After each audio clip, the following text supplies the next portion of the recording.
Main system engaging combat mode.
Tiger Bros, I'm back. I was gone for one day. A singular day. But let me tell you, I've climbed the mountain. I've reached its peaks. I've scaled both up and down, both sides of the mountain. And now, my third eye has been opened. Tora! It is good to see everyone. I hope everyone had a wonderful weekend. I hope that you guys enjoyed your one day without me.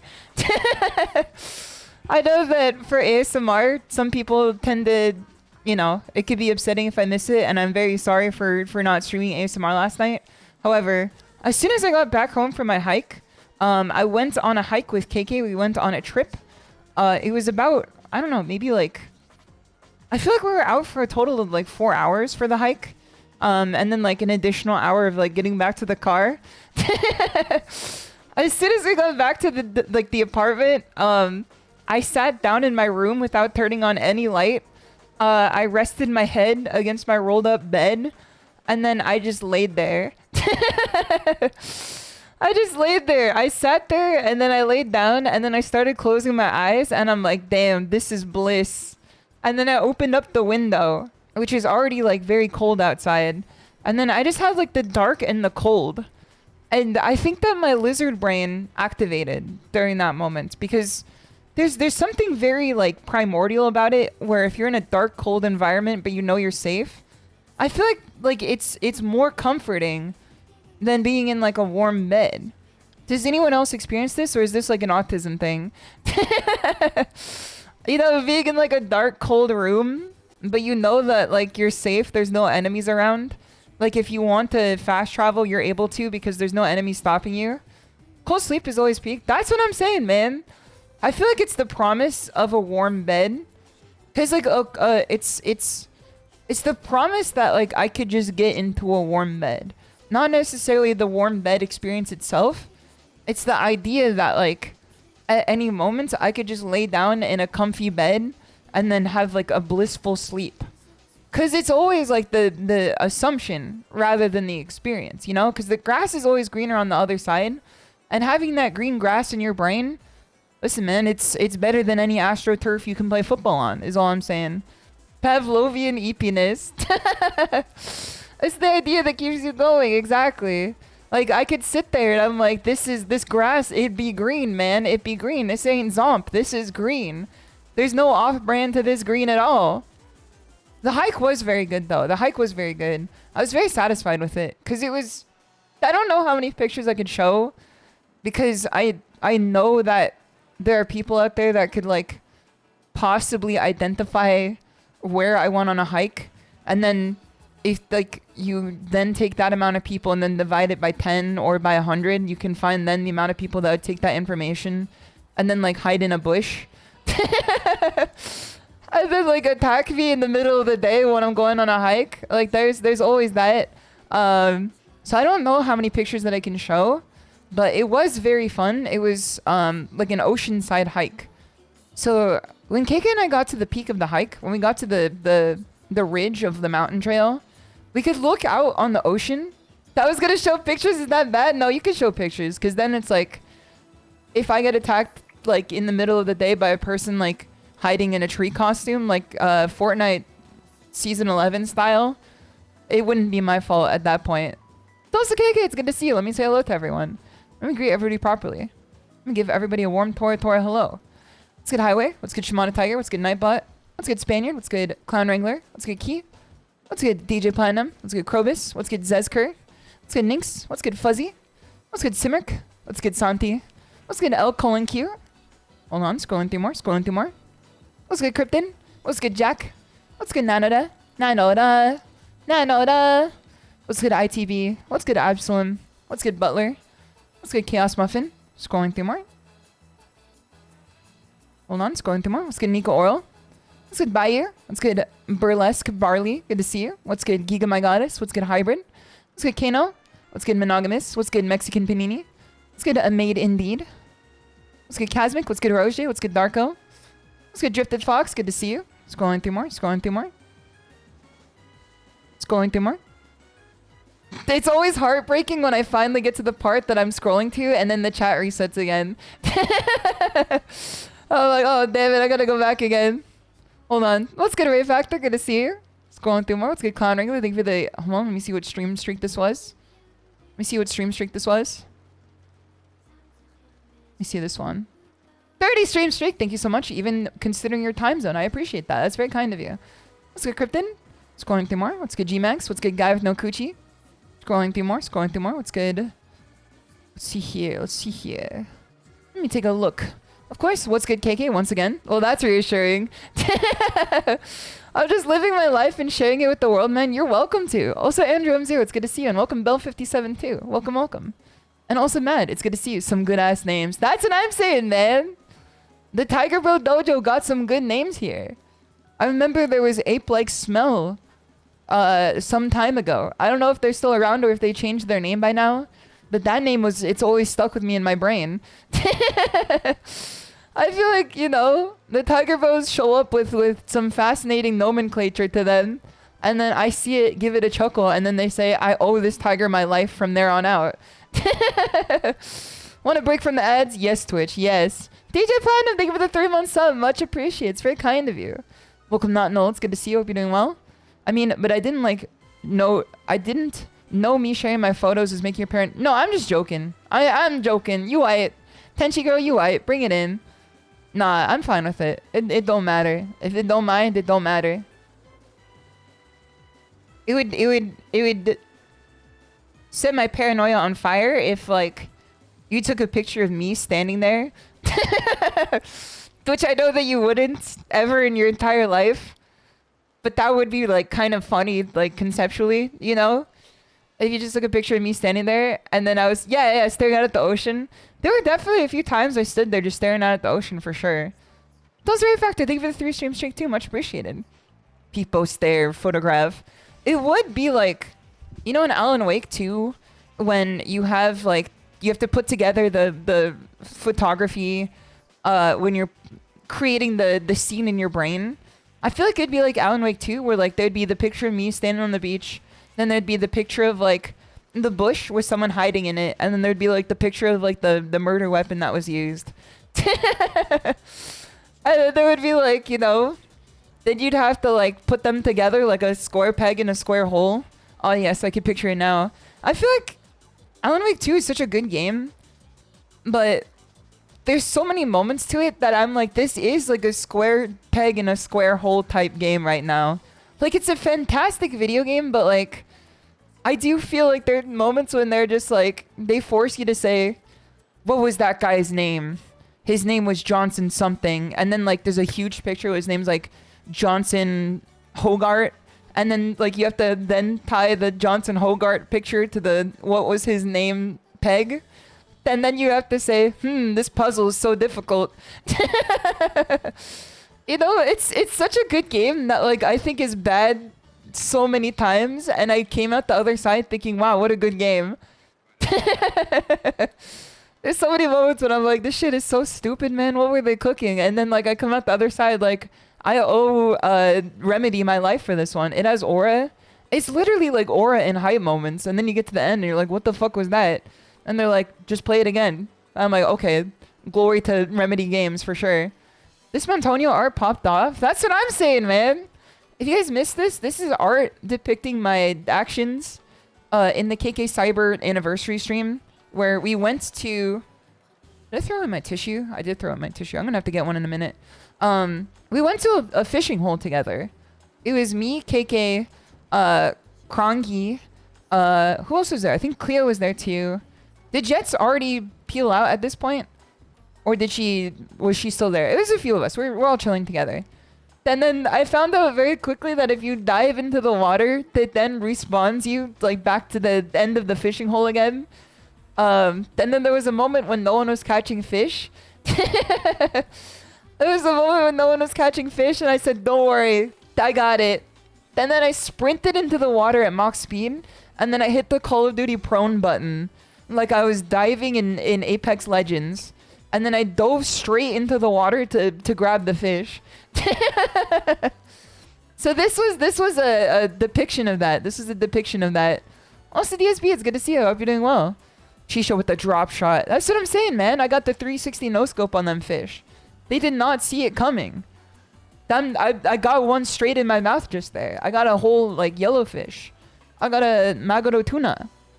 Subnautica? Nah, that game's too scary for me. There's like one game that's too scary for me, and it's 100% Subnautica. Because the ocean scares me for sure. Like the concept of being deep in the ocean. She can't swim. I know that's true. Have you played Outer Wilds? Yeah, but Outer Wilds doesn't scare me. Like, it just gives me a sense of wonder. However, I'm not gonna spoil what it is, because I think spoiling Outer Wilds is like punishable by death. But there was a specific moment in Outer Wilds that did scare me. Did Death Stranding scare you? The only thing about Death Stranding that scared me was the concept of like responsibility that comes with it. Like, not just the responsibility of getting things done, but the responsibility of like preserving life and the connections around you. Like the scariest part of Death Stranding was like the mirror that it holds back up to you to say like, this is you. This is your war. This is the battle you fight within yourself. That was definitely the scariest part of that game. The second scariest part was like the monsters. That was the second scariest part, but I didn't find them particularly unnerving. I found them interesting, more so than I found them scary. Because I don't think I get scared by games anymore for the most part. The only thing that I get scared by in games is the concept of having to do something again. Because like our time on this planet Earth is limited. So whenever I play like Resident Evil on hardcore mode with like limited saves and everything, that's when it gets scary, because I'm like, oh fuck, this regenerator's about to make me lose 30 minutes of my life. That's particularly what I find scary in some games, is the concept of having to do it again. But like the regenerator itself doesn't scare me. It's just what it stands for, you know? the idea behind it. It's the concept of it. Can't wait for me to feel the weight of the world even stronger than before. You're gonna be playing that one song from Nier Automata for sure.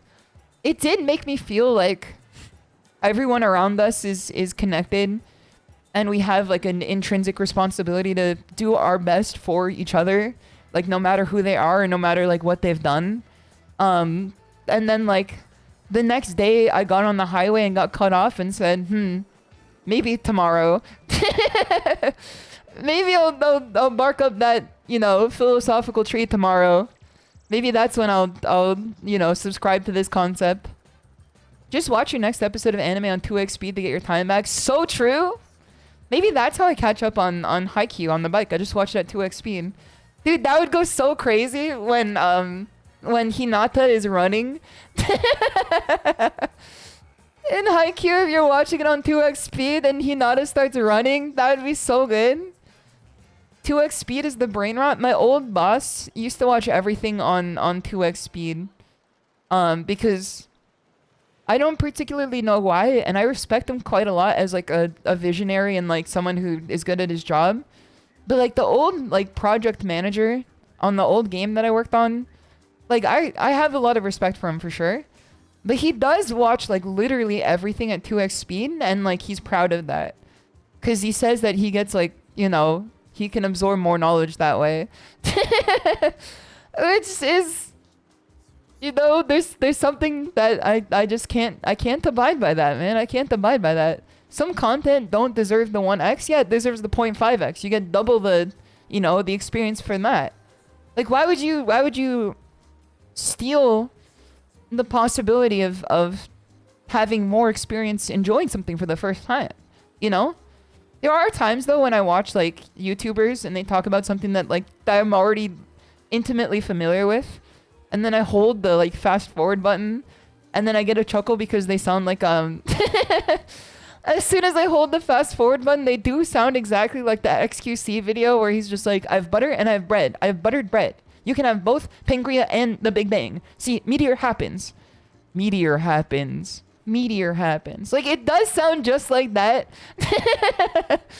I don't know if you've ever had this experience where you hold a thing at 2x speed on YouTube to get, like, fast forward by 5 seconds, and then they start talking like they're XQC. It does hit my funny bone every single time.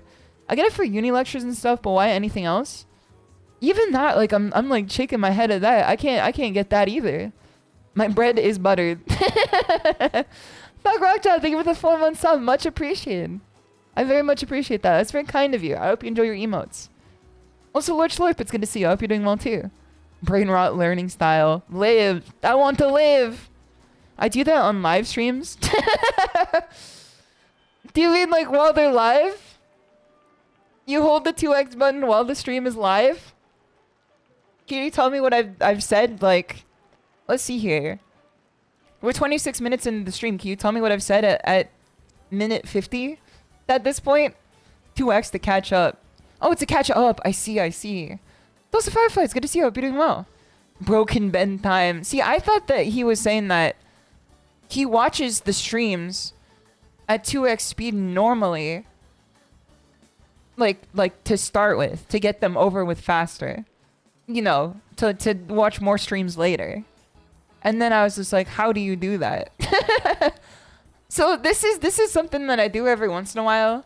If I'm having a particularly tough battle in the bathroom, I then look up a thing that I know about, but I don't know what it is on Wikipedia. Today was the day that I looked up the tachyon particle. Also, Kodapatsy, it's good to see you. I hope you're doing well. Me pausing the stream so I could put SHISHOU on 2x. 2x SHISHOU, 3x vape. I'm going to tell you your first sentence at the 55 minute mark. Hold up. Okay, let's see. Listening. Is Rematch a game, or Rematch is a football game? And note that I put the U there, the football game. Yep, I know that's true. I know it is Death Grips for sure. Rematch is it's a team-based football game where it's made by the people who made Sifu, which I normally would not play a football game. I normally would not play a soccer game. However, since it is made by the people who made Sifu, I do think that it could be good. I actually like sports games quite a lot. I am the, you know, some MFs only be playing games with guns and balls. I am like the ball game MF for sure. Like whenever like a sports game comes out, I do have the Call of the Void where I want to play it. Because I played the virtual tennis game that came out semi-recently. I played all the Mario sports games. There's a part... I did play Madden for sure. I did actually play Madden when I was younger because I had like 1 year where I was interested in football and I followed the Jets, which is very ironic now that like one of my oomphs is Jets. College football 25? No, not today. Not today. Also, Overshot, it's good to see you. I hope you're doing well. But yeah, the Call of the Void for sports games is definitely strong for me. And if it's made by someone who knows what they're doing, it does hit different. Like 100%. It does hit different. Because it does look good, right? It looks good. Also, Shabon, it's good to see you. I hope you're doing well. Am I wrong for saying that it looks good? Hold on, let me see if I can find a video of it. Rematch game. Because so far it seems promising. It seems like a fun team sports game. Like, it seems like Puck, but, like, not decroded. Okay, rematch. See here, rematch gameplay. Okay, that's a VTuber. No, man, no. Why is everything Blue Lock, man? I hate this damn anime. I hate this anime. Every single thing about this game is referencing Blue Lock, man. What is this? I can't find a single image, like video that's not a Blue Lock, like a Blue Lock thumbnail. What's a VTuber? A miserable pile of lies. Okay, let's see this. Worth your time and money overview. Well, that's enough for me. I just read the title. I can't find like an actual trailer. Okay, hold on. Rematch trailer. Rematch trailer. Official release date trailer. This is a 56-second video.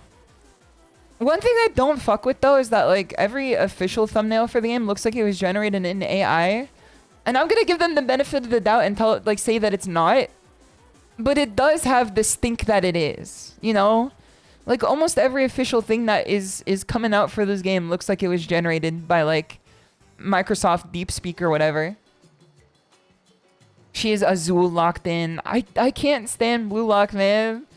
Have you ever played SF6 with your life on the line? Have you ever played SF6 with $5 on the line? I do play SF6 with $5 on the line every time I go to the local. That is playing SF6 with $5 on the line every time without fail. Okay, let me find this video here. This is Rematch. This is the game that we're going to be playing. If you have a beta key for this game, I will play it with you on the stream. Like, I want to put together a Tiger Bro team. But I also don't know how many of you have one. I think only like 1 or 2 of you have the beta. Cause the collab for this game is not this week. It's gonna be next month. So I'm kind of playing on my own. I signed up too late. I'm homeless. SHISHOU, we are homeless. Okay, let me put this away here. Let me stop this music. This is the game. This is Rematch. This is the game that I'm gonna be playing this Friday or this Saturday. I think this looks really good. I think this game looks dope as hell. I used to play soccer all the time as a kid. I was in like the youth soccer league. I played until it made me break my hand. Yo, this shit is dope, man. It's actually like physics and skill based instead of like, you know, point and click League of Legends style. I like that they have less players, so more space. Yeah, that's the thing too, is that like all this open space. This is a fighting game, man. You have all this neutral space. This game just looks good. It looks good. Okay, let's look at this trailer too. Goalkeepers are kind of broken. Yeah, but that's just like true of soccer in general. They got bigger hands. And bigger feet. It's kind of like FIFA, but without the scripting. Yes, sir. I am scared of what the netcode's gonna do to this game, though. Dude, this slide tackle's gonna go crazy when I, like, break someone's leg? Can you get penaltied for this? Can you get a red card? Can someone call a red card on you? Dude, that's Pokemon Stadium! All I'm saying is that this game's gonna go platinum with the Latin American Tiger Bros. No fouls? Okay, we're killing motherfuckers. I don't care what anyone says. I'm getting on the damn pitch and I'm killing motherfuckers when we get in this game on Sunday. Or on Saturday. Do people have access to this? I swear I've seen streamers on this when I'm just scrolling through. So the access has been out for like a minute now. You can play this game for a minute now, but I don't know how stringent the beta is. Cleo was able to get 5 keys or 6 keys. I was able to get none. They didn't send me any, even though I'm like, I don't know. My stream is bigger than many of the ones that did get one. Dulcano, it's good to see you. And also, hold on, scroll through more. Let me see here. And Spadestan, it's good to see you too. FIFA, if it wasn't a slot machine. I trust the seafood developers for sure. Me looking at my emails. None key, left beef. No, I left my beef at the door for sure. I got no beef. We did leave our beef at the door. It's only soccer now. Only football. Being a goalkeeper is scary. So back when I was playing soccer, I was always a defender because I was not... I've had very bad stamina like almost my entire life because I think I just have a naturally higher heart rate. Papa Toda had a high heart rate. Mama Toda had like a higher heart rate. And then I think that I have like a higher heart rate too, which means that like my cardio zones extend into like danger zones very quickly. So I've always had bad stamina until I got fucko mode on the bike, man. Until I started going sicko mode on the damn bike, that's when I'm going crazy, man. Cause I went through the entire hike with like barely breaking a sweat, man. The bike has been doing numbers. It's been putting up some scoreboard numbers for me. I went on a 90-minute ride today to recover from the like 4-hour hike that we went on yesterday. I got 28 miles in the 90-minute ride on a recovery ride. You know? Like I barely lost my numbers. I barely dropped the score. And that was a recovery ride where I was going a little lighter. You know? I feel like the bike has been doing some big number for me. And then now my stamina is through the roof. The only problem is that like that's my physical stamina. My mental stamina is still like I think I need to do some more slide puzzles to increase my mental stamina. Also Dragoncorn, Big Baylor, it's good to see you. I hope you're doing well. You know? I think that like I need to I feel like I need to find like a mental stamina building like exercise. Like I think I need to like watch 2 monitors of like brain rot content and then like sit through the entire thing. Or maybe that's gonna make my mental stamina worse. You know, maybe that's gonna like fry out my synapses. Maybe I have to like watch paint dry or something. Like maybe I have to like sit through like a year 4 lecture on a major that I'm unfamiliar with and get to the end of it. Maybe that's gonna like be my mental stamina reps. Just meditate under a cold waterfall. Do you guys see Majin Obama? Do you guys see Majin Obama going to the Buddhist temple and meditating under the waterfall? Tekken Season 2 will be doing damage to people, man. Tekken Season 2 is doing big damage to people. Because Majin Obama is doing his biking across Japan stream. And then he went to a famous Buddhist temple where they teach you how to meditate under waterfalls. And then he was wearing like, you know, the entire robe and everything. And then he sat under the waterfall for like 30 minutes. Majin Obama? Yeah, Majin Obama. The fighting game guy. He went to a Buddhist temple in Japan and then he sat under a waterfall for 30 minutes. And then he came out looking like a wet cat. 10 MVM, it's good to see you. I hope you're doing well. And Evernight, it's good to have you here too. And Bunbun, thank you for the offering. And Ace Republic, thank you for the offering too. He gave up the N-word for Lent. Maybe laughing at that is why the rematch developers did not send me directly a key and I had to get one vis-a-vis my friend who got 6. They fucked up the neutral game. Yeah, Tekken Season 2 is not good. It ain't good. How could I be missing my favorite VTuber? Ace Republic, that's very kind of you. Don't worry, you didn't miss much. We were just talking about soccer a minute ago. It sounds like it'd be an interesting experience, not gonna lie. There was a time when, like, I considered... It was when I had nothing else that I was doing in life besides, like, watching anime and playing video games. There was a time that I considered becoming, like... Or at least, like... learning how people did stuff like that. Like, misogi and, like, meditating under a waterfall. Because at that point in my life, I was just like... I'm doing nothing better. I might as well, like, learn how to meditate under a waterfall or something. You know, that was kind of where my brain was going at that point. Was this before or after you studied magic? This was after. I had a conversation with KK where I talked about how, as a child, I read through, like, the magicology books, and I thought it was real. And then, in front of my old dojo owned by Mama Toda and Papa Toda, I would go out in the front at like 5 a.m. and then I would dig through the mud and then I would look for a newt. Because the spells in the magicology book told you needed a newt to cast them. So I would look for the newts in the garden at like 5 a.m. when like the fresh dew was settling and everything was wet and muddy and the newts would come out. And then I would, like, scrape through the dirt and then, like, pick one out and put it in a cup. And then Mama Tora came out and she was just like, what the fuck are you doing? And I'm like, I'm looking for a newt, man. I need it for magic. Send SHISHOU to Hogwarts. I was just looking for a newt. And then she made me put it back. She made me put it back in the mud. You know, I was like, I seriously thought that she was cramping my style, man. Yeah, don't send me to Hogwarts. I don't think I'd fit in. I'm scared of whatever the J.K. Rowling would name me, considering, like, the names that she's given to people. What would J.K. Rowling's name for me be? Would it be, like... It would be based on my autism, for sure. It would be, like Jennifer Trainliker or something. What ethnic group are you? That's what I'm asking too.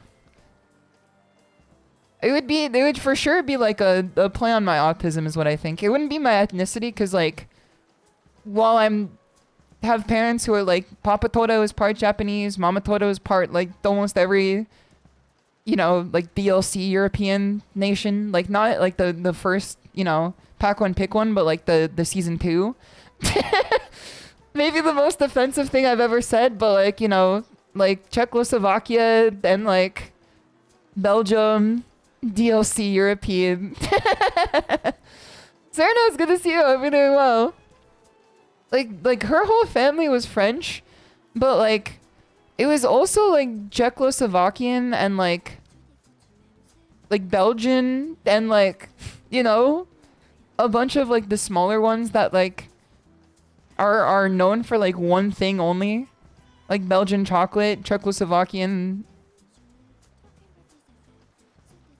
disillusioned country, certified Liechtenstein hater, the Mario Kart booster pass European, exactly. You got the monster. KK, you can't be saying that, man. You can't be saying that. Now that's offensive. Czechoslovakia. Johan and you might be relatives. Honestly, that could be true. Honestly, that could be true. Knowing that Johan was Czechoslovakian too. He's from Czech Republic. Was the Czech Republic like formed before or after Monster? Because Czechoslovakia was what it was before, and then it became Czech and Slovakia. No, man, no. She's gonna be bored of me and set the damn apartment on fire. If you guys haven't seen Monster, it is definitely worth a view for sure, even though it's considerably long. Let's give it the water too. I'll take a drink of it. I will take this water and drink it. It is really funny because, like, I've not seen Monster for, I don't know, like 10 years. And then KK's been watching it recently, like in the living room. And it feels like she will watch 5 episodes between like when I last see it and when I see it again. And then the same thing is happening between like the last 5 episodes. Like it does feel like it's you know, Dr. Tenma like pointing the gun at someone, and then I leave and then I come back like maybe like 3 days later when she's watching it again, and I look at the TV and it's Dr. Tenma pointing the gun at the same motherfucker.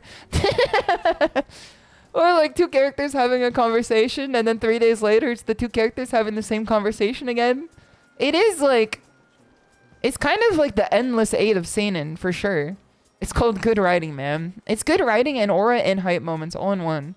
Also, Lifefall, it's good to see you. Have you seen Fight Club SHISHOU? No. No, I haven't. I've actually never seen Fight Club before. I saw the bit of it when KK was watching it for her watch along. But I've actually never seen Fight Club before. Because to me, when Fight Club became like part of the zeitgeist in terms of like millennials referencing it, I got very uninterested in it very quickly. Because I was like, I feel like I was too much of a hipster where like all the like millennials are referencing it as like, you know, like don't talk about Fight Club, bro. Don't talk about Fight Club. And then like I got very uninterested in the concept of it, and then it stopped me from watching it. And then now I'm like looking back at it and I'm like, it's probably pretty good. You know? Now like whenever I hear something's bad, I'm like, it's probably fine. And when I hear something's good, I'm like, it's probably fine. Nothing ever happens, you know? I'll see you, boy Eunice. It's good to see you. I hope you're doing well.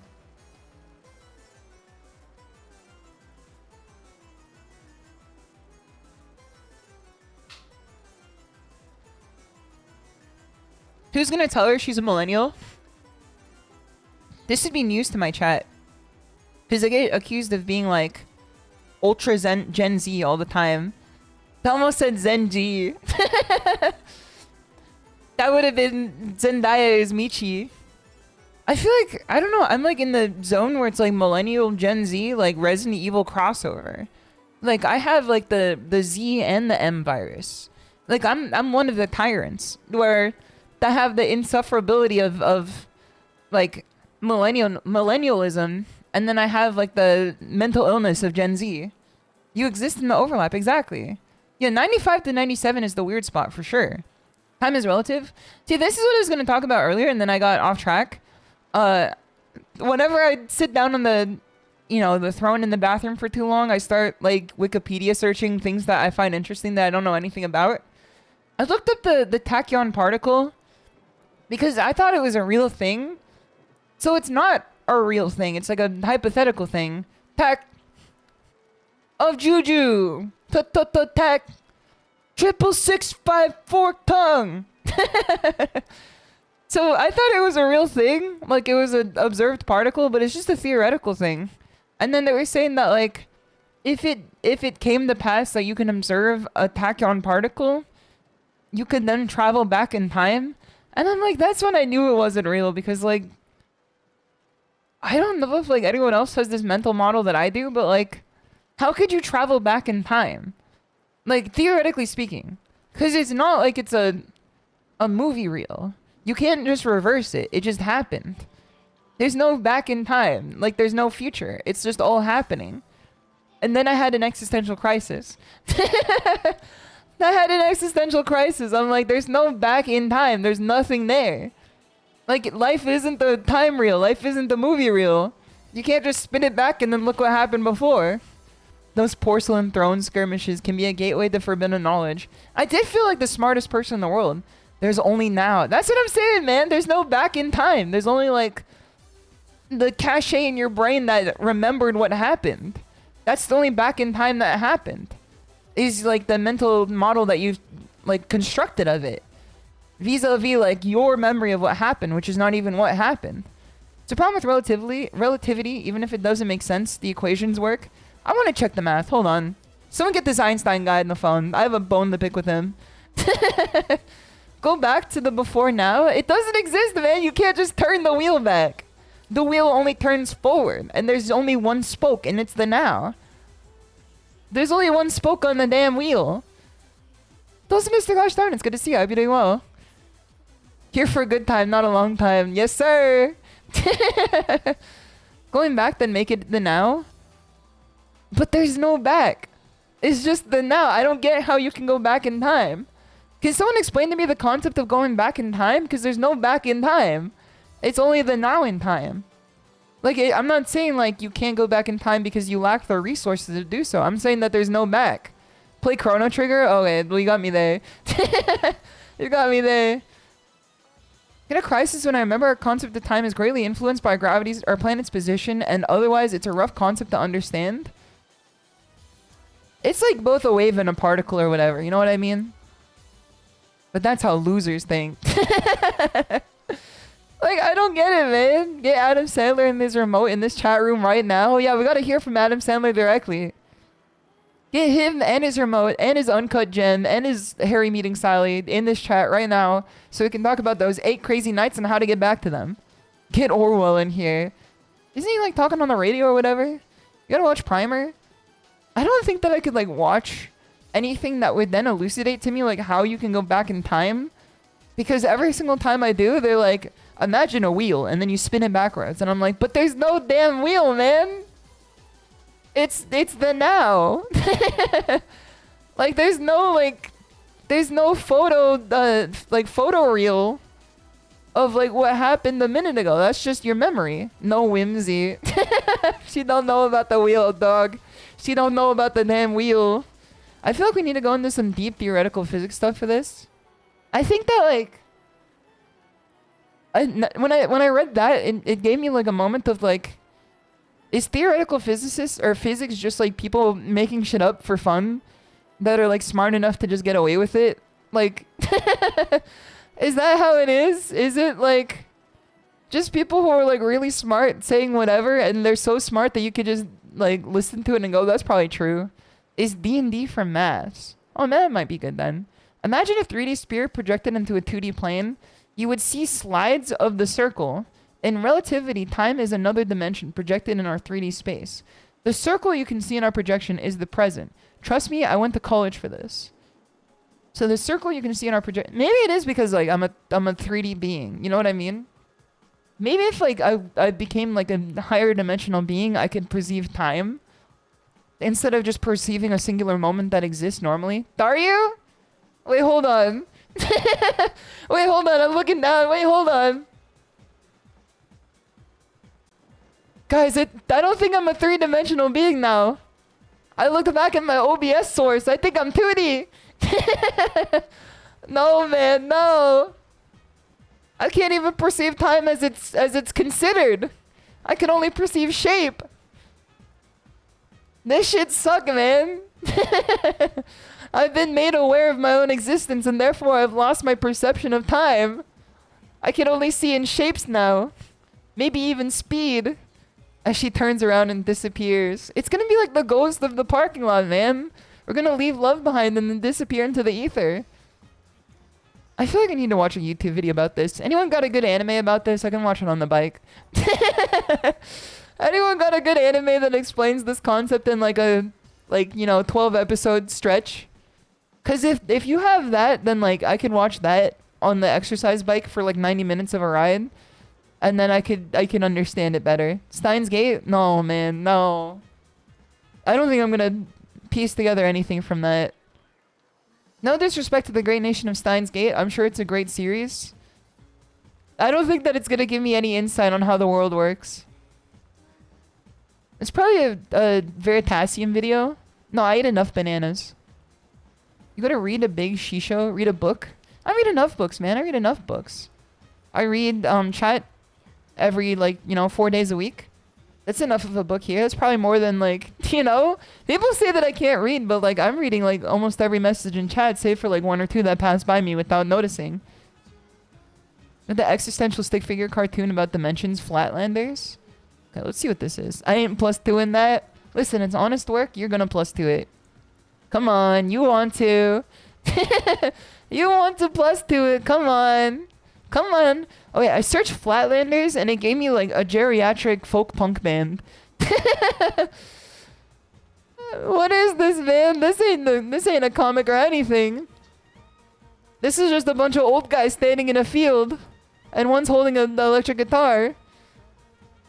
Flatland is a fun book to read. You read it in high school?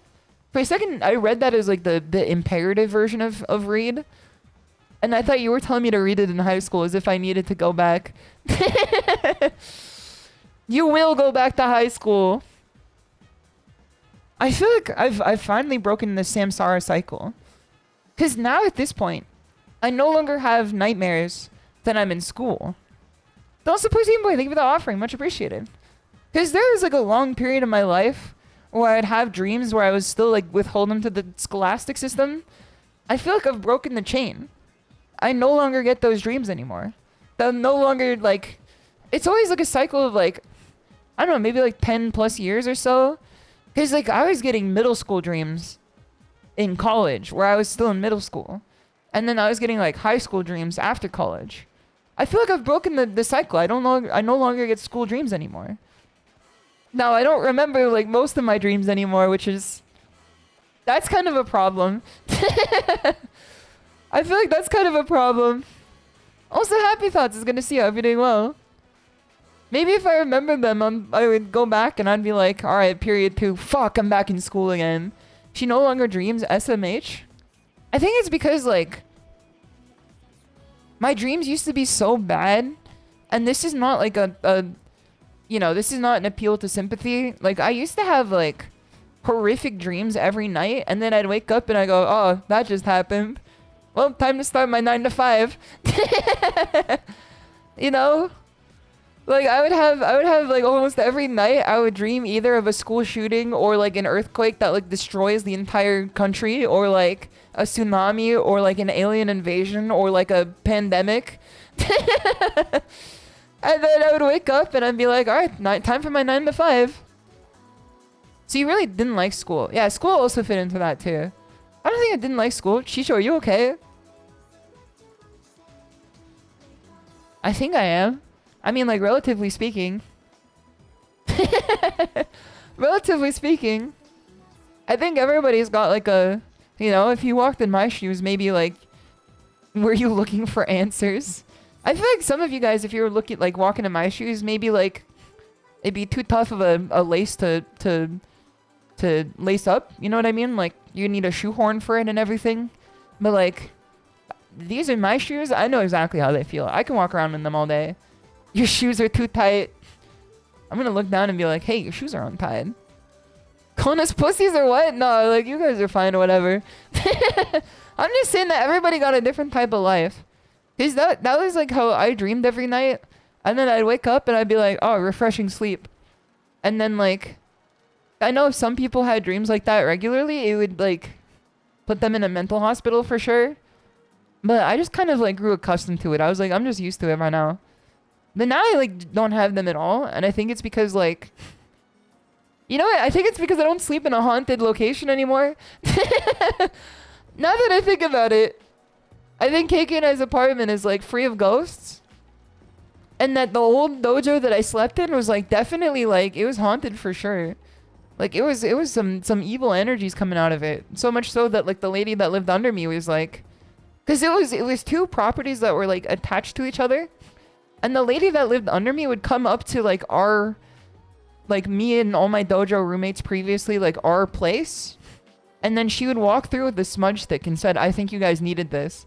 Which was like, you know, that was always a fun experience.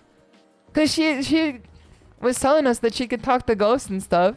So she would like walk up through it and then she would like walk through with the smudge stick and be like, I think you guys are fine now. Then I'm like, okay, well, I'm not going to ask.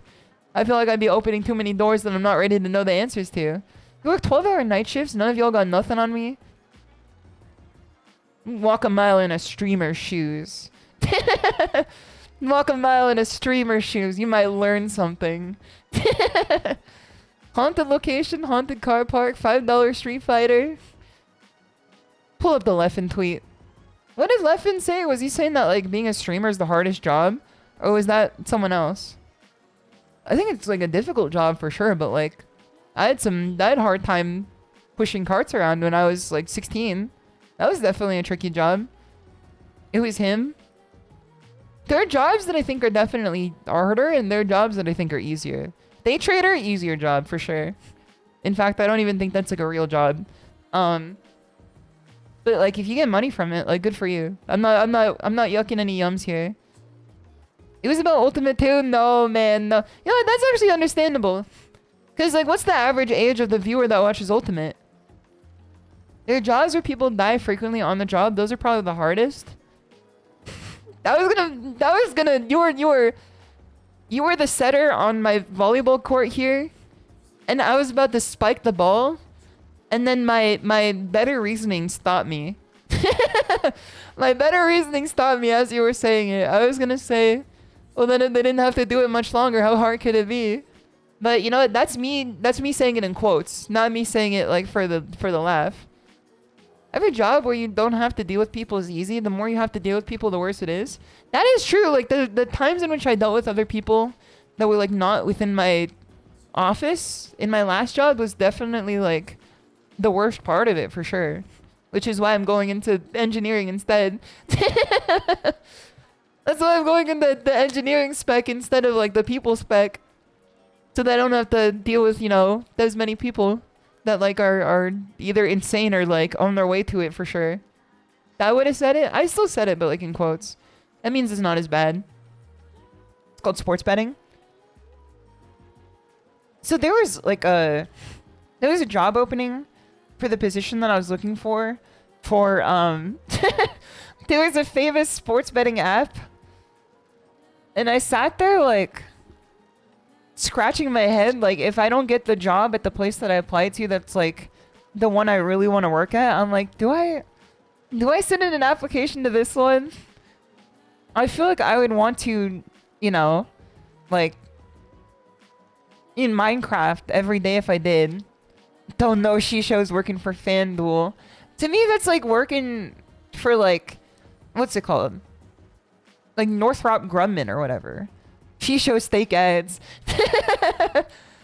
Like to me, working for like a sports betting app is like, I take that the same way that I would take like working at like a arms manufacturer. Like it does negative in the world, but like the money, you know. But no, I'm gonna say like I have more principles than others because I think that's like a very like selfish way to say anything, but like I think that like I would just feel bad doing it. You know what I mean? Like I think that I would just like I would definitely want to take a long walk off a short pier if I was doing that. What about gacha games then? I plead the fifth. I plead the fifth. I'm not gonna say I worked on one, but I'm gonna say that I had my hand in one. For some time. I plead the fifth. Cheese, apply for Rockstar, please. I want GTA 6 before the world ends. Rockstar's only taking applications in like Dublin. Like I ain't getting in there. Hold on, let me allow this real quick. Was it Honky Tonky Star Rail? No, sir. I think it was worse. I think it was worse. Rockstar's a death sentence anyway. I think that like if you're tuned into the video game industry, I think that like that's almost every company. Like there's very few companies that like aren't death sentences. And then like there's like as many that like feel like they're not, and then you quickly realize that they are like very quickly into it. They'll work on you death modeling. They're working at death modeling horse balls. No, man, no. Rockstar is one of the few that makes hella money. What do you mean? So that's the thing, is that companies make a lot of money, but like the people working at the companies don't necessarily always make that money. Like it's not an even split. Like the people working at the company don't make the money. Like it's not like everybody gets the big paycheck and then they cut it down. It trickles down, right? Right? No. I'm sorry, Mr. Reagan, it does not trickle down. Cause many times it like just stays up at the executive level, and then like people who are like working really hard in specialized roles like don't get paid at all, and then the publishers take like a huge chunk of the money too, and then the publishers are just like, yeah, sorry, we can't give you any more. Like I don't know where the money went, and then they got like a money-sized belly. You know what I mean? They got like money bags shaped stomach. Sorry, out of money. I don't know where it went. All for me, none for thee. And by me, I mean the CEO. Like there's many times, plus too, like they'll make lots of money and then they'll make their money and say, fuck you, I got mine. And then they'll like cut all the staff, which happens quite frequently. Like that's not particularly what happened with me for my layoff. Like, my layoff was like an emergency. But like, there are many companies out there that are just like, you know, they make their money and they say, sorry about that. Like, that's what happened to the Marvel Rivals people, man. Like, all the Marvel Rivals people got, like, shot in the back of the head after the game became a success. And then they said, all right, we're going to put this on our maintenance team. Those Rice, it's good to see you. Hope you're doing well. Shisho can work with me at the job factory. You know, it's hard work, but it's a living. It's honest work for sure. Also, Shinso, it's good to see you. Dollar bill flies out my mouth. We all out of money. I watched a video of a guy who would deliberately apply to jobs that violated OSHA, report them, and tell their boss to sue their boss, would then illegally retaliate it and say they'd make 10K every job. I think I might have... Guys, I think I might have a prospect now. I think I might have a prospect now. Those people are the EM localization people, weren't they? I don't think that I don't think that was it. I think that was like an amount of them. I think that they were mostly like, you know, they still worked on the game. Like, I think many of them, I don't think it was just localization. I think it was like, you know, DevOps and stuff. But Forpo, it's good to see you. I hope you're doing well. She's going to the Yukon. I'm going to go to the Northwest Corridor, man. I'm going to find some I'm going to find some big money in the Northwest Corridor, finding some OSHA derailing jobs for sure. All I have to do is like break a few bones. You figure out how to live off the land or something? I feel like I don't think I have like the mental fortitude to do that, or like the knowledge to do that. I think that's something that you got to be specialized in first. But I would definitely like to get to a point where like I could pretend to live off the land. Pata thought I was living off the land for sure. Because when he kind of went off the deep end of it, he then moved out into the mountains of California, and then like moved off the grid. And then after moving off the grid, he just like lived in the mountains looking for Bigfoot for like some time. And then, you know, he kind of just lived off the grid, like off the land with my stepmom. And then they like came back to civilization like 5 years later looking for Bigfoot. Did he find them? Nah, I don't think so. I mean, if he did, he kept it to the grave for sure. He didn't really say anything. It's honest work. He did have like Bigfoot memorabilia like on almost every other item of clothing he owned. So I think that definitely like showed some, you know, he got some team spirit in him for sure. Stardew Valley. And then I was in Stardew Valley, then like I would have to talk to people, which is like it's always a thing. If I hang out with one person or more, I could talk to any single person on this earth and have a conversation with them. No problem. I have enough like riz in my brain, like charisma riz, not like hey there type riz. Or I could talk to anyone and have like a good conversation with them, as long as there's one or more people in my JRPG party. It's like my skill, my passive skill is that if I'm in a party with more than one person, then I unlock plus 10 charisma and I can talk to anyone. Now, if I'm on my own, it's minus 10 charisma. It's minus 10 charisma, and I'm like running away from every social interaction I find myself in. If I'm in the grocery store and I need to tell someone that like they're standing in the way of a thing that I want to grab, instead of like letting them know politely, I then go to the next aisle and pretend to buy something until they leave. Because even then, I don't want to be standing in the same aisle as them not doing anything, because that feels worse. So then I go to the next aisle over and pretend to buy something, and sometimes I even put something in my cart and I'm forced to buy it after. Because then I look like even more of an insane person. Need that +1 for interactions. Exactly, I always need like one homie. If I have one homie, I could talk to literally anyone. But if I'm like on my own, then like, you know, you're seeing a different type of SHISHOU for sure. Your passive skill is gaining damage resist while idling in the corner of the room. I'm thinking about that one Wojak image of him at the party, and they're like, they don't know I have +10 damage resist. And then it's like, as soon as you step out, it's just like, Foom, and then you get like the buff removal sound effect. Just stare them dead in the eye like an Oblivion NPC. They will think that like I'm the motherfucker from Barbarian if I do that. Or at least in my head, that's what I think that they're gonna think. Yeah, I need the homie buff, for sure. It's like, that's like my Xenoblade Chronicles 2, like, passive buff for party composition. It doesn't even matter, like, who's in the party. Like, if it's someone I get along with, that's good. If it's someone I don't get along with, like, that's fine, too. Like, I then develop, like, the conversation navigation skills to, like, lead me through any situation. But as soon as they're taken out, man, I got nothing to do. Every Papatora story somehow makes him 10 times cooler every time. He was an interesting individual, for sure. Papatora was an interesting individual. I got my autism from him, for sure. It was probably genetic. Because I think he did the same thing, except he never got the buff. He never got the Riz buff. I think I got the Riz buff from Mama Tora, and I got, like, the Riz debuff from Papa Tora. Because he would just stand there silently and not say anything for, like, you know, most interactions. The heirloom autism. Like, Mama Tora will talk to everyone. When Mama Tora goes to the horse races, everyone knows her, which is kind of scary. Like, everyone knows her. There's not a single person that, like, I see when she takes me to the horse races that's not like, hey, Mama Tora, or, like, how's it going, Mama Tora? Or, like, invites her to, like, an interview, or tells her that she can come up to, like, the announcer booth. I went to the horse track and no one knew who you were.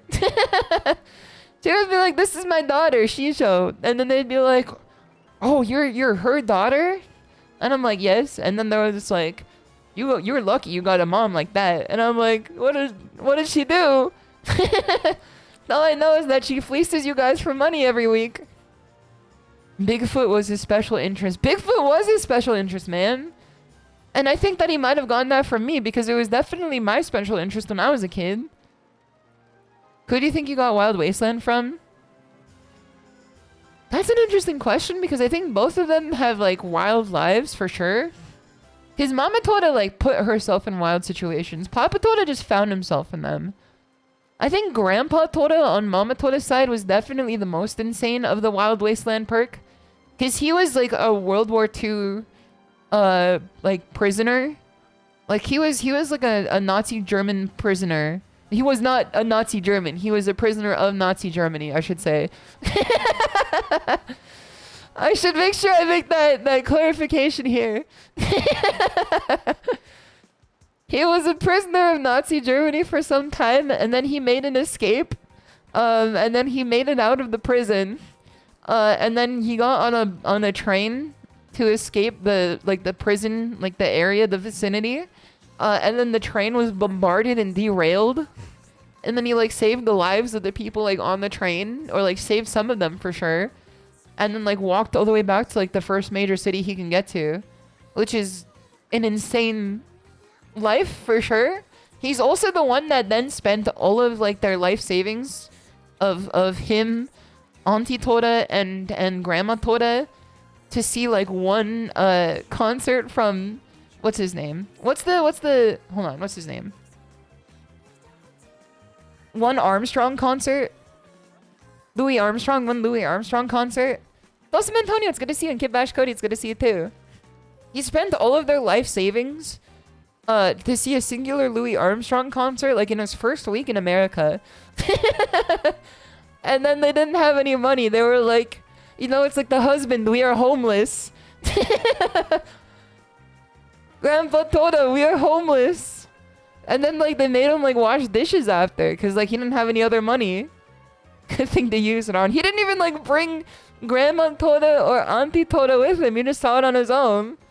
Chaotic neutral grandpa. He's definitely insane, man. He was definitely... I told you guys, too, that he, like, founded, like, one of the biggest cycling organizations in America, too. Just, like, on a whim. He was just like, I like cycling. I'm gonna grab, like, all the people that are famous that I know and make them cycle, too. Also, PC Mac Attack, it's good to see you. I hope you're doing well. He opened the cycling club, and it's still going to this day. Like, they're still doing shit. Like, I looked up the cycling club name, and then I saw that there was, like, a Reddit about cycling, and they're like, oh, yeah, there goes that cycling club. They're always, like, you know, tearing it up on the you know, the streets. They're, like, the fast riders. Blocking roads everywhere. The more I stationary bike, the more I become like a cycling... What's the word? Like, I'm empathetic to cyclers more now. Because I would rather see a cycler on the road than like a GMC Suburban or a souped up Honda Civic sometimes, or like, you know, a fucking or the Dodge Ram. Like, there are many things that I would rather see less than a cyclist. An empath. Like, I feel like, would you join them cycling club? No, I live in California. I'm not getting on the road. There's no shot. Lifted Dodge Ram or lifted Ford F-250? Both going to hell for sure. No doubt about it. I reject the premise of the question. I pick both. I cast judgment on both. Better than passing a horse and buggy, if I'm being honest. Kibash Cody, do you live in Pennsylvania? Not to dox you, but do you live in like Pennsylvania? Where do you see a horse and buggy? Europe? Okay, that makes so much sense. You know what? You got the one place where that makes lots of sense. Otherwise, I was gonna say, where the fuck are you seeing a horse and buggy? You don't have to show his address like that. It is funny that it said his address is like a block term. Like, Twitch is getting smart with it for sure. You don't want to hear the 365 Hellcat blowing your eardrums out while killing a family of 4. Okay, I need to grab a tissue real quick because my nose is about to get stuffed. And I threw away mine earlier. So I'm going to grab one real quick, and then we're going to skip over to Street Fighter in a sec. So give me one moment.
Okay, I'm back now. I'm back now. Sorry about that. I grabbed an entire tissue box, so I'm back now. Because I ran out of tissues in my room for some time.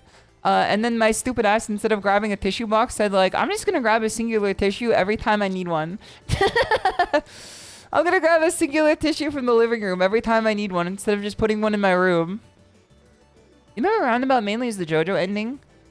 I feel like I've heard it like a million times before the JoJo ending, and then that's when like when JoJo's season 1 came out, I was like soy pointing as soon as I heard it.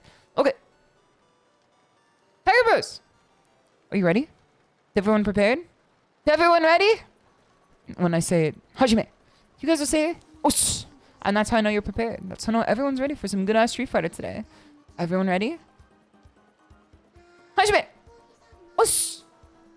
Os, os, os. Os, os, os. FP Dragon, it's good to see you. Are we doing well? Os, os, os, os, os, os. DJ, it's good to see you too. Alright, let's head over. T-Birdland, it's good to have you here. Os, os, os, os, os, os. Os, hey, it's good to see you. Okay, we're in. I'm hacking the mainframe. We're in. Okay, let me start the music too.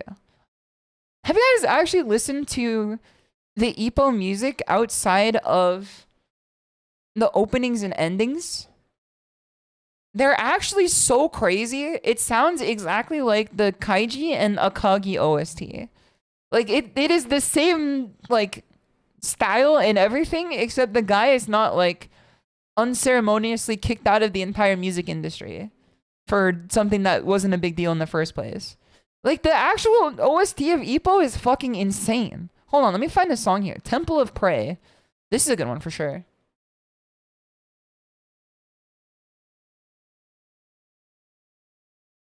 Do you guys hear this shit, man? This is crazy. The EPO OST is insane. This is what happens when you put jazz musicians on your OST, dog. Do you hear that fucking djembe, that dunbak in the background? That tuka. You with the pots and pans as a kid? Yes, sir. It goes crazy, man. It goes crazy. Tada tun tun. This is like the high moments in Aura. The EPO OST is like 100% high moments in Aura, dog. It's so good. Like, of course, the openings and the endings are like tier 1. But like the actual OST itself is just high moments in Aura. Okay, let's yop on. I'm setting a timer because Cake and I are having steak dinner tonight, and like I have to eat it like when it's ready. So I'm gonna set a timer for. Let's do 30 minutes from now. Okay, and then I can take it back out after. Deep House Mouse, it's good to see you. I hope you're doing well. What is good, my mousy friend? Okay, hold on. Let me get out of here. Unfortunately, I've been coaxed into a snafu. I've tabbed out one too many times with Street Fighter 6 and my stick stopped working. Let me unplug it and plug it back in.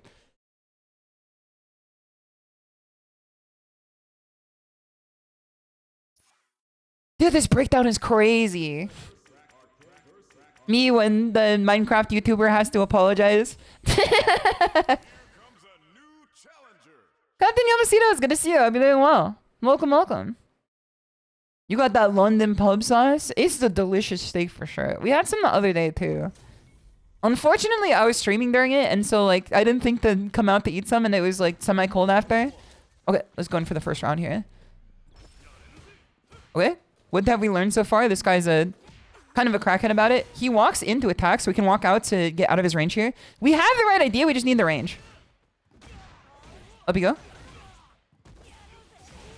He wake up DPs. We know what he's all about. What is he doing? He walks in and out. He's trying to play a little more... Holy. He's playing a little more reactively now. Counter hit. It wasn't airtight. Throw. Bait. Nice throw. Okay, that was a good call out there. Unfortunately, he's not in range.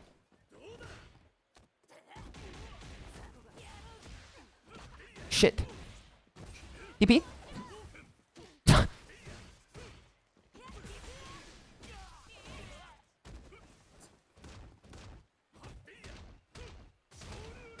I win. What the hell Unk doing, man? What the hell Unk doing? Got the Necro, it's good to see you. You're doing well. Alright, roundhouse kick. Jump. Holy, nice parry. He's trying to bait again.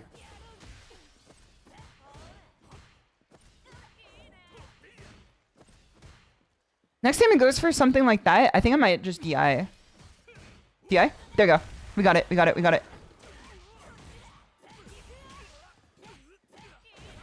I want to get my meter back. So this is just to get our meter back here. Is to drain half of his bar so that if he wants to go for a drive rush cancel soon, he actually has to spend and like get burnt out. Oh shit, I could have done that. I thought I didn't have enough reaction time. Put. He's going for strike throw now. Jump in. He parries on reaction, so I think we could do empty jump into throw. Empty jump. I baited. And that's how we do it here. That motherfucker, it's good to see you. I hope you're doing well. Can you turn up the EPO, please? I think the EPO is over. Hold on. Oh no, it's Ding Dong Band. Alright, hold on. Let me turn up the EPO. Let me turn up the EPO. Is this still EPO? It was still EPO. Penis music.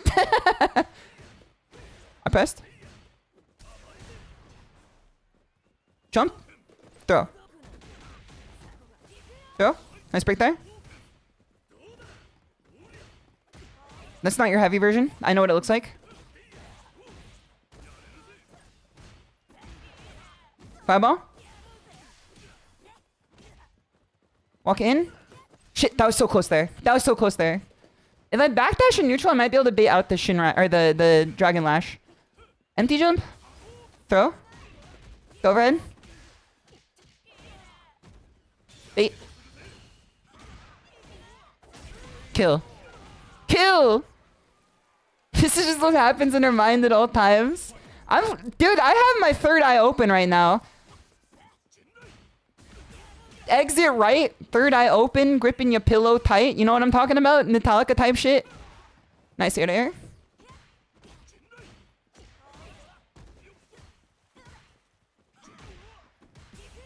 Shimmy. Shit. I tried to DP that. My delay wasn't good enough. Empty jump. He's starting to get wise here. Go. Okay, I didn't want to eat the block there. Nice TP. Stuff him. Stuff him. Seek a stuff here. Stuff him. With punish. Shit. That dropped my combo. Future jump. Okay, nice one. He knows now. He knows. Okay. Okay, nice chip there. Nice chip kill. Nice chip kill. This is the EPO soundtrack? Yes, sir. Is it too loud? This is getting bugging myself. This is what's in my mind at all times, man. I'm telling you.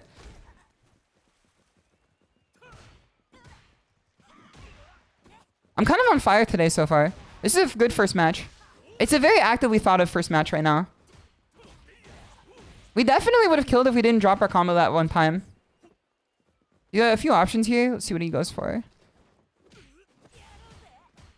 Back throw. What's one? Okay. Nice TP. Nice TP. We get...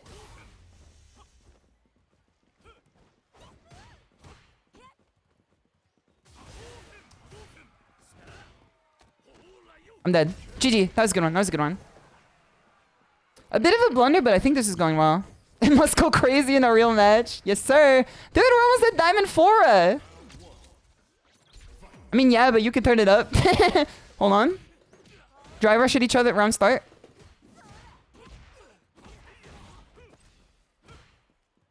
Stuff him. Stuff. With punish. Stuff. Okay. In the corner. Bait. Take this. Throw loop. Nice break there. I think it was like +6 or +4.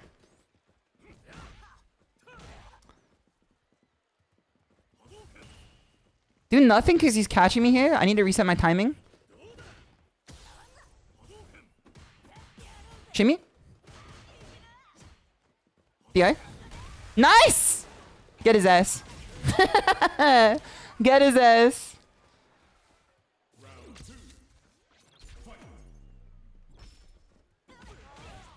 I'm feeling good now. I'm feeling good now. Go ahead. I'm in the corner. DI. He doesn't react. He's got a few options here to keep me in the corner. He probably really wants to Jinrai in the corner. Stuff. Lows. Catch him.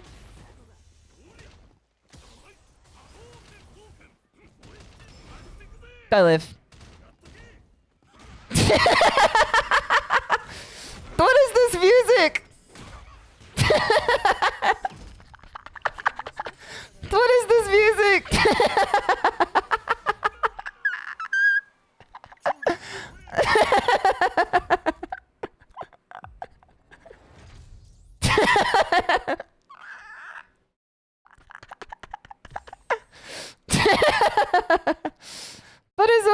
Jaco, it's great to see you guys. I hope you're doing well. Thank you for the water. Let me take a drink. Theme of alimony. We did get hit with the Naruto nothing going on music, like right as he went for a super on block. he confirmed it to a super on block, and then all of a sudden you heard like a ukulele go do do do do do do do do do.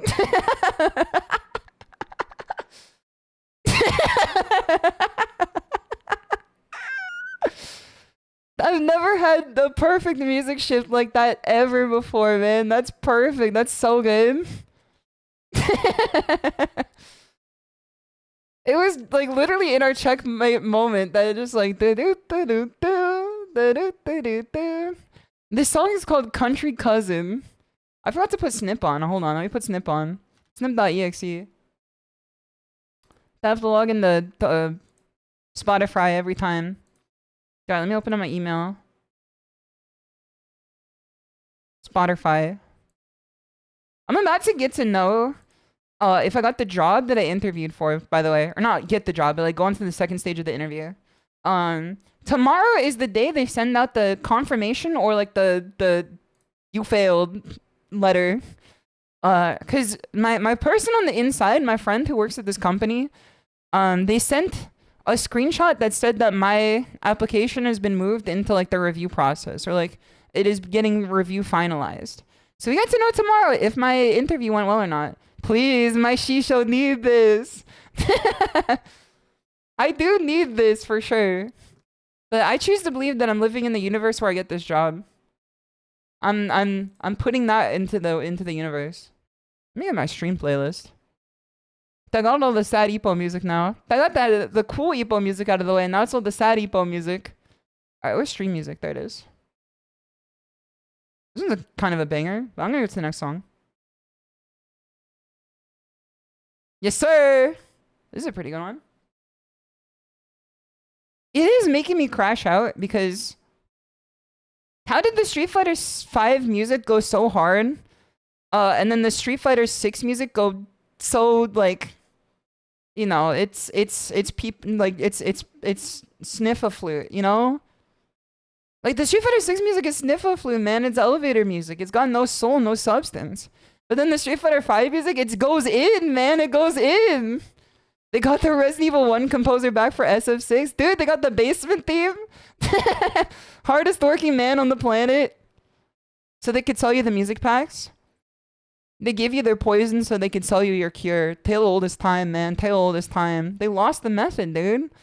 I remember they were like celebrating, who's the famous composer who's made Street Fighter 2 music, Final Fantasy music, Dragon Quest music. What's her name? It's like on the tip of my tongue, but I forgot what it was. You guys know who I'm talking about, right? I felt the same with Tekken 8 OST outside one or two songs. Well, Tekken 8 OST has some substance to it. Street Fighter 6 OST, like, it got no substance to it, man. It got no substance to it. Like, so you couldn't dislike the genre of Tekken 8 OST, but, like, the bangers do bang. Like, the pots do be panning. Like, you could just not like dubstep, and that's understandable. But, like, or, like, the type of music that Tekken 8 music is.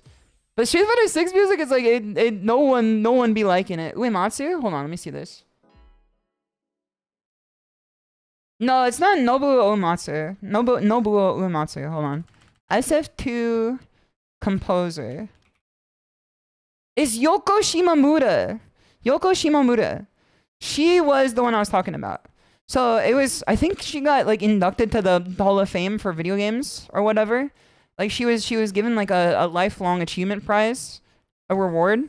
And then the Street Fighter Twitter quote retweeted it saying she composed the world famous tracks from Street Fighter 2 that people know and love to this day. We give our hats off to Yoko Shimamura. And then it was like when the broke bitch say twinsies. Because it was the Street Fighter 6 Twitter. When the broke bitch be saying OMG twinsies. Dude, Emmett Selk? Oh no, man. Oh no. Remember us. We lived. Dude, he's walking me down. Hades. I got shimmied on. I think I just need a block. I say as I mash there. Alright, yeah, this first round's kind of a wash, but it's okay. Yeah, we die for sure. Hey, these what? You know. You know.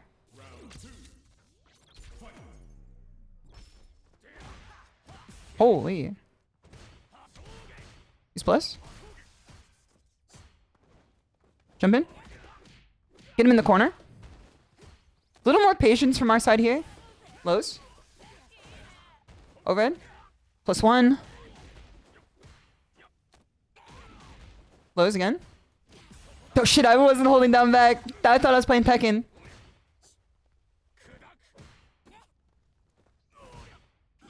Okay, keep him down. Lows again. Got him.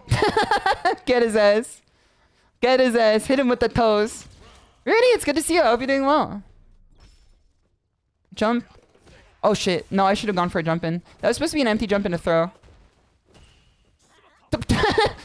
When the broke bitch say twinsies, I guess. Though? He's not really delay teching, I think. Oh shit! Whoa! Okay, hold on. Okay, he didn't level 3. Good for me. Hold on. We win if we get... We win. We take this. It would be heartbreaking if we don't win off this, but we still have drive meter after. Just don't know what. Thank you for the offering. God, we got him. Emmett Selkie is like 3 million years old. I knew he couldn't react to drive impact. I looked at his name and I remembered that he was an ancient one. He would not be able to react to drive impact.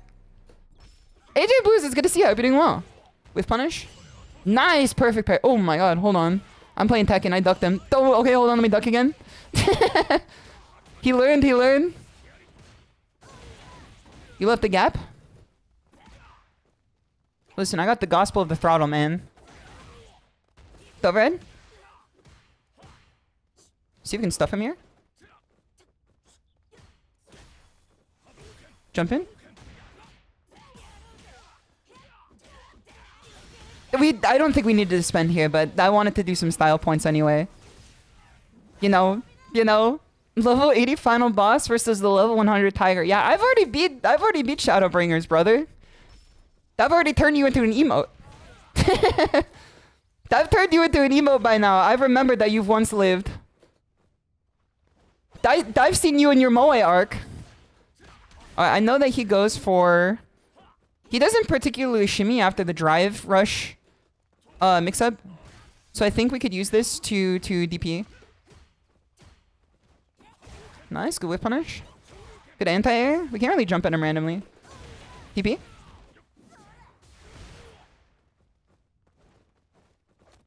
Nice one. Go. Got him! Got his ass with a TK dive kick! Go. Nice break there. Go. Tricked him out. Lows. Got him.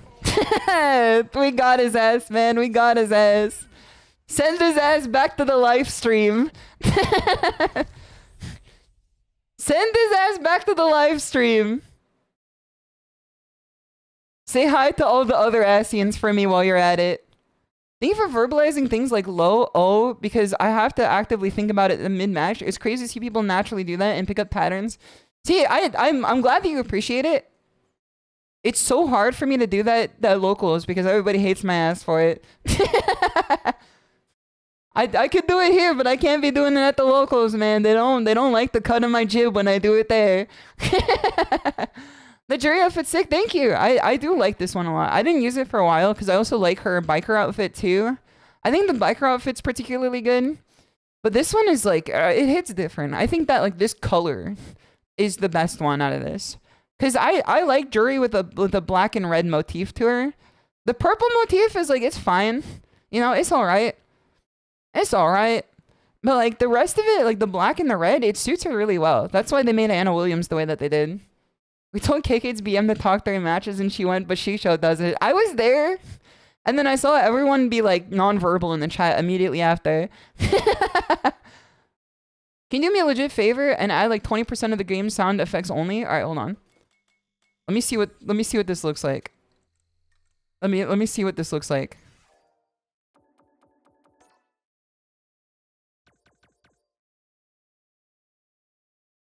I'm so sorry.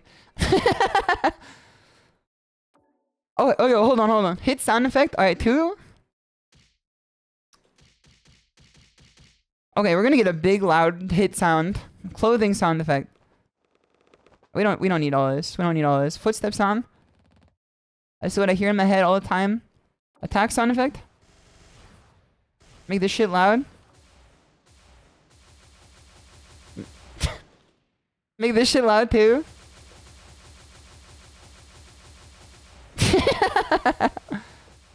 Okay. This is looking pretty good now. Distance to opponent sound effect volume.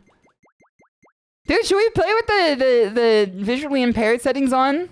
I feel like that would definitely help me a lot. Okay, this should be fine. Are you okay if this makes me want to play it, but then I remember the SDF? Listen, Street Fighter is something that you could get good at. I promise you. Wait, hold on. Wait. Would any of these do me a favor? Is it like when you add like sound effect settings in Fortnite? Is this like when you add sound effect settings in Fortnite? Okay. We'll take this here. Rewards? Do we have any? Anyone can get pretty good at Street Fighter, I think. Because I came from Tekken before this, and let me tell you, it was a rough time. But it's definitely worth it. This outfit looks pretty good. I do like this, but I don't want to spend money on these, like, you know. I don't want to spend money on this glorp shitto ass pass. Unless I could buy it with the drive tickets. Can you buy this with the drive tickets? Or do they not let you do that? Because I think Rival Schools is pretty good. No, man. You could not. No, man. No. Poop from a butt avatar pass. Yeah, the avatar passes are not worth it. I think that they're like... Yeah, bees in my hair. Bees in my hair. Bees in my hair. Yeah, the minute they add like real costumes to it is the time when it becomes worth it, and then that's also the time where I start like getting upset about it. It's they can't win. Akuma. I went to Tokyo last month and played the arcades were monsters. Dude, they love Street Fighter. They love Street Fighter, man. They love Street Fighter in Japan. Hold on, what was his name? Hold on, what was his tag? Hold on. Ihan the what now? Meet in the Han Kingdom? +1? Jump at me. Good patience, good whip punish. The only purpose that a person with down back like this to throw fireballs at you is to make you jump. We whiff punish these. Shimmy? I could have reacted to end time. I think I just wasn't used to it. We kill. We could have killed without super too. FGC containing the horny. I think that Street Fighter 6 players are like particularly like egregious with it. Is the thing. He's speaking the truth. I don't... Listen, oh shit. I was misinput for sure, but I did confuse him into a win there. He loves standing, man. He's like Kojima with death standing. Shit. Misinput. This is why having a parry button would go crazy. So I don't accidentally hit like... He's baiting me into... Oh shit, no, he's doing that shit again. I've played these games before. Man. I played these games before. Shit, okay. That was almost a good one. We're hurting his drive meter though, which is good for us. Super? We spend a level 2 instead, or we lose our level 2, but it's okay. Go.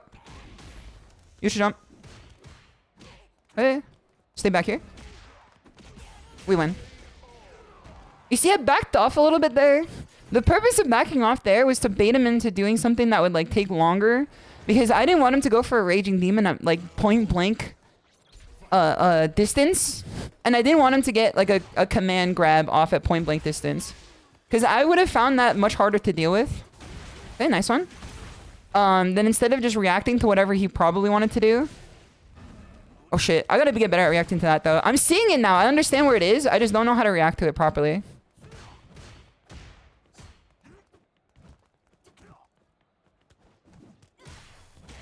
I'm gonna get put in the corner.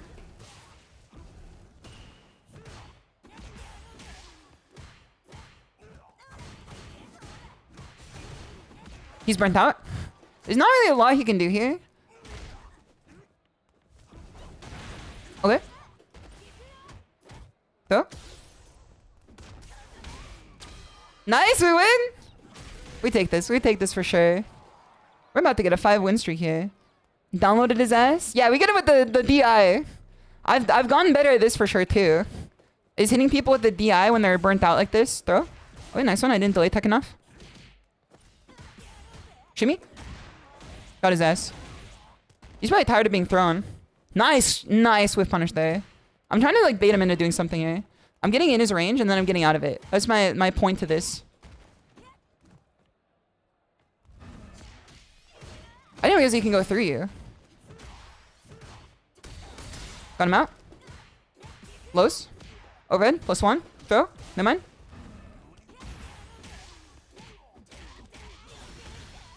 Send him to the cleaners. Not even a level 3. Send him to the cleaners. You know what? And take a stock for the road too. GG's. GG's.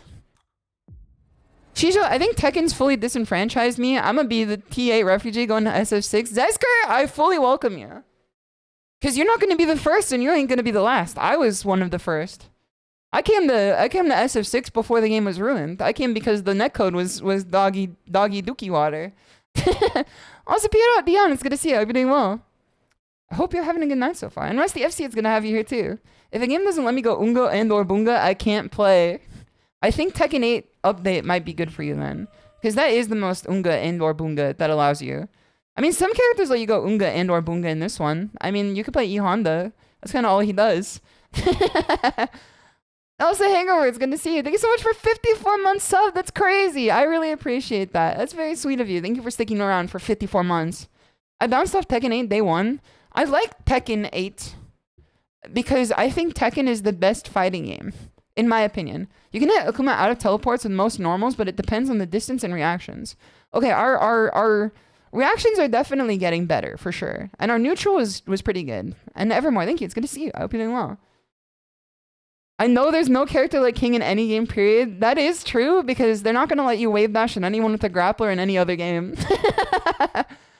There ain't any other game in the damn thing where they're going to let you wave dash at someone with a you know, a 50-50 grappler like that. That don't exist.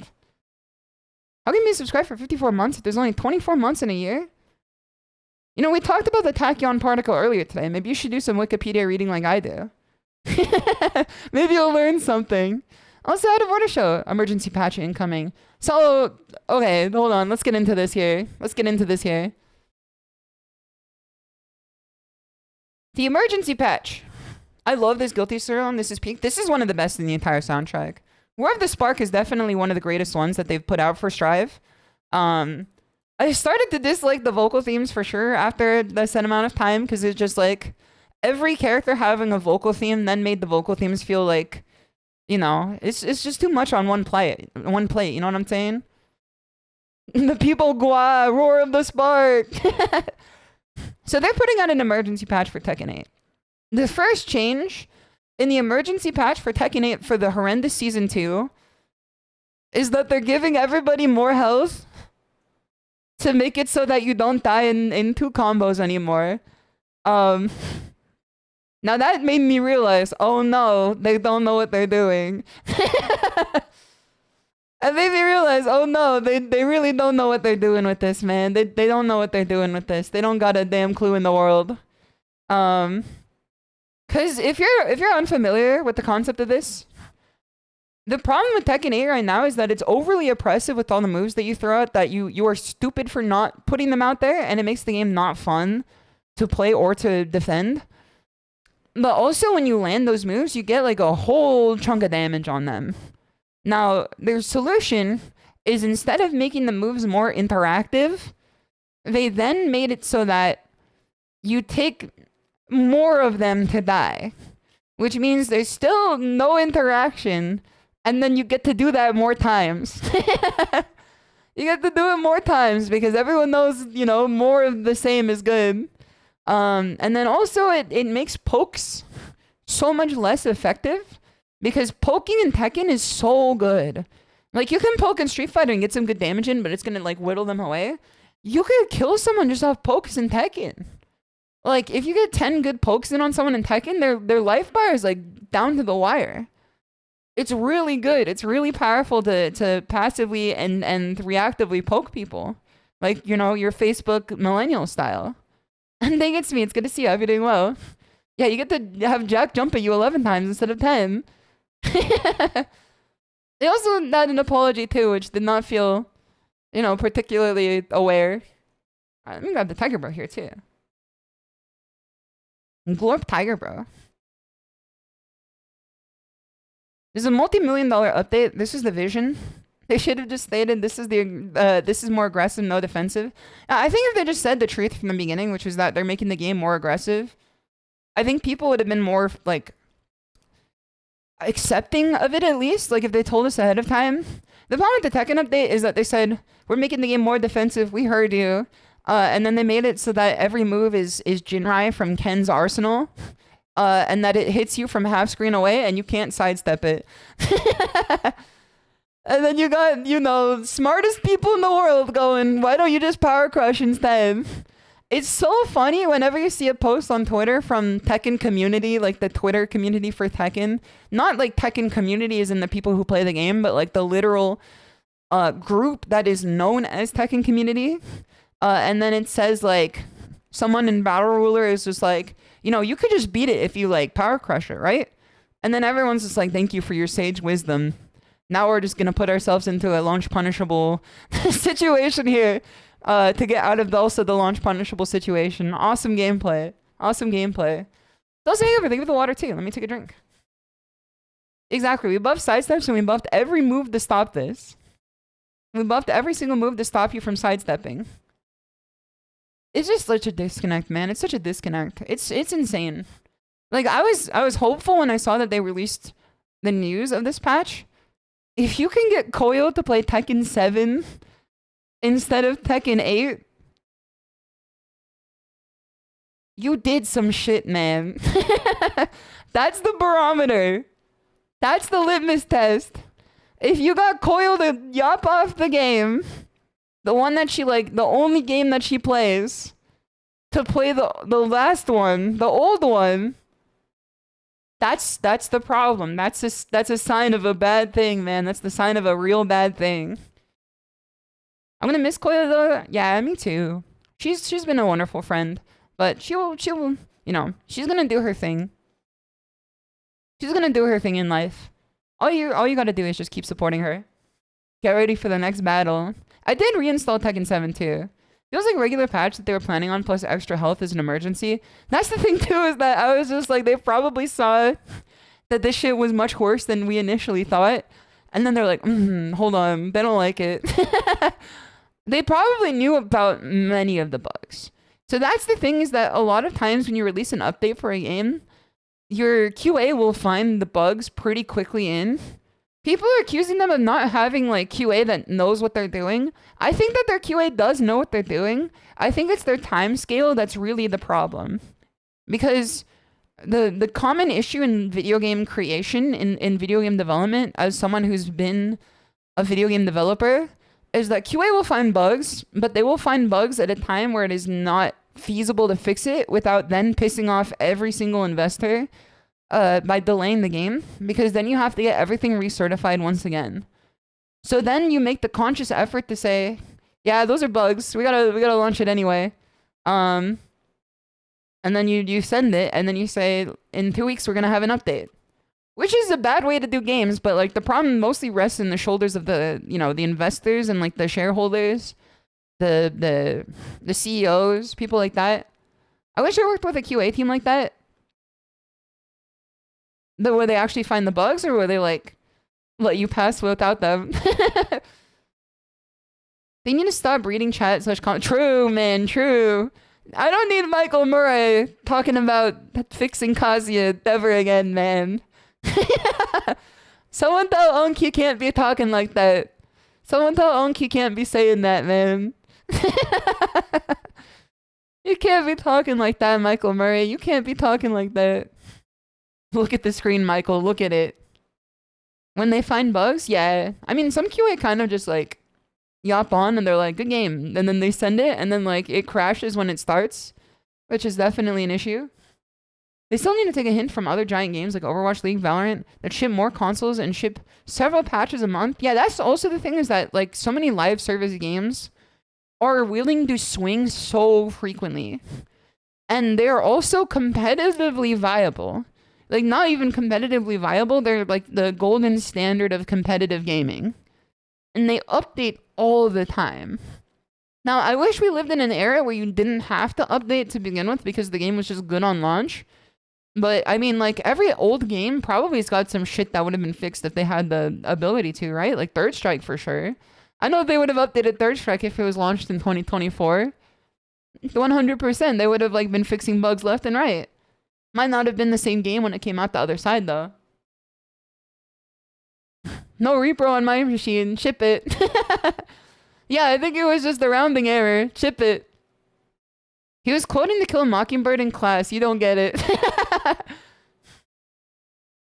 Like, I think that, you know, the Killer Instinct developer clip is definitely, like, a high point for sure. I think for sure. Okay. So I think steak should be ready in 10 minutes from now. So I'm setting my watch right now. Okay, I set my watch right now. I'm gonna send a message to KK real quick. I'm gonna send a message to KK real quick.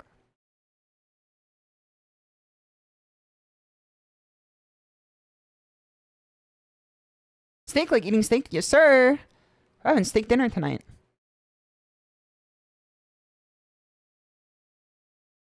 Okay. I think that means we're good to get another match in. I also have a thing in store for you guys today. I don't know if it's gonna come to pass, but I've invited another VTuber. I've invited Sunset to get a run back. I want to see if I can get a run back against Sunset for our last exhibition match, or our last sparring match.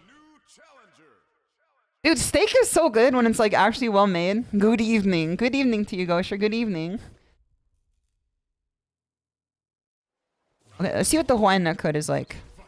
Cause I've started to understand that like every food that I disliked as a kid was bad because Mama Toda made it kind of bad.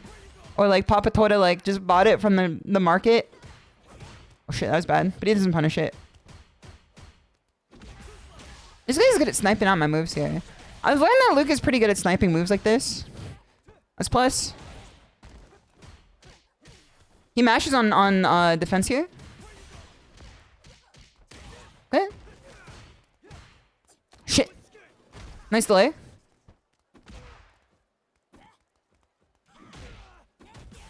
Shimmy. Oh shit. Okay. We got him.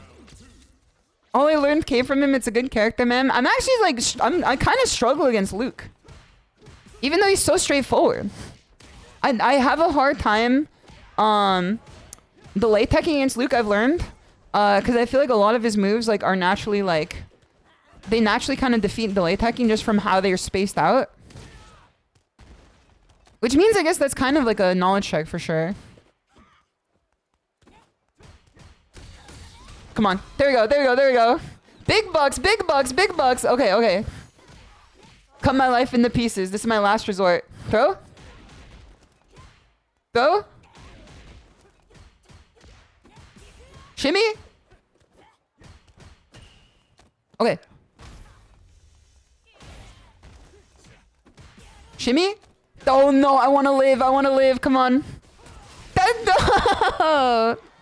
His Glorb Shiddle has the fucking gun bullets that he shoots out of his damn Popeye arms, man. He hit me with the Tua, the sand gun. Baron, it's good to see you. I hope you're doing well. Yeah, I've had a hard time fighting Luke for sure. Defending his Luke is really scary, I think.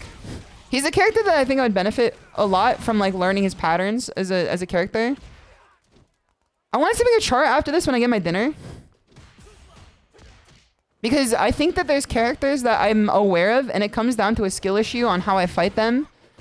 +1. Never mind. Combo. Okay. And then there's characters that are like, you know, they're just strong, and it's hard to fight them because their strengths are pretty overwhelming. I feel like Luke is in that pocket. He has jumped at me a few times though, like here. I saw a very good video from Automatic where he talked about like playing neutral around light buns so that you can find yourself able to anti-air easier. Oh shit, I pressed the button. Why the hell I go that direction, man? Oh, brother. Okay, that was a misinput. That was supposed to be a dive kick.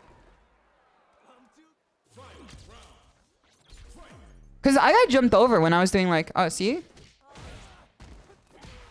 I think it's also just like the spacing I find myself in. Or if he's gonna jump me at this angle, I think I just gotta be ready for like an air-to-air. Like a jump medium punch. Like, okay, so that was almost good there, for sure. That was almost good. It was the right idea. It's just his glub shido ass jump ins are pretty good. Break.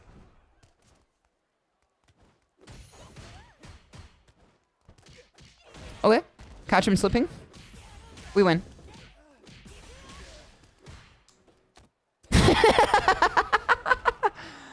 Never punished. Never punished. Sometimes you just gotta get out of the situation any means necessary, man.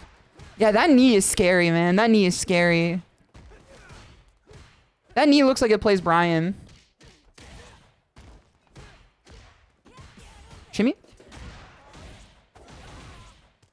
Shimmy? Good throw, good throw, good throw. Oh, shit. Now it's the walk up the eye. Okay, counter hit.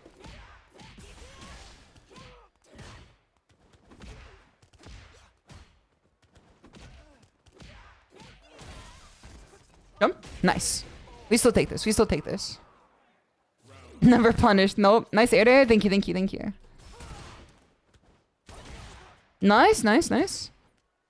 I wish that there was some utility to Juri's dive kick that allows her to bait out DPs like that the same way that, like, you know, the same way that Cammy's does. That would be really nice for Juri, I feel. God, that move gets me delay teching every time. That's like an natural anti-delay tech move. Okay, I caught him shimmying there, but I pressed a little too late. I can't take any fireball here. Oh, you motherfucker, I hate that knee, man. That knee is so annoying.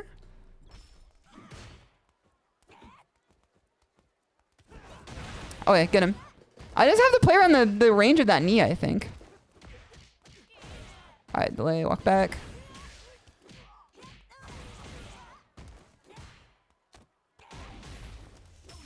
Okay, nice one. Shimmy. Okay. Okay, he caught me, he caught me, he caught me. He might take me to Memphis. He's taking me to Memphis, but it's okay. He doesn't get as much damage as he could possibly get out of this. It might put me in a really bad situation with my meter here, but I think 1 DP would kill. If he gets greedy here, shit, then 1 DP kills.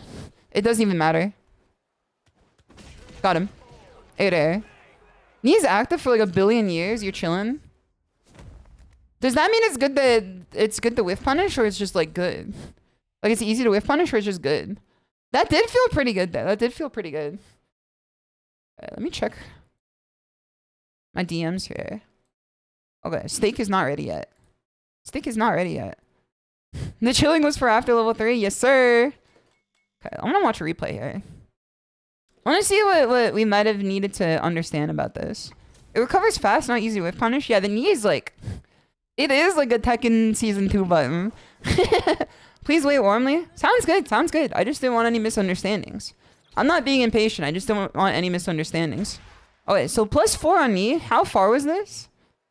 How far was this? Oh, brother.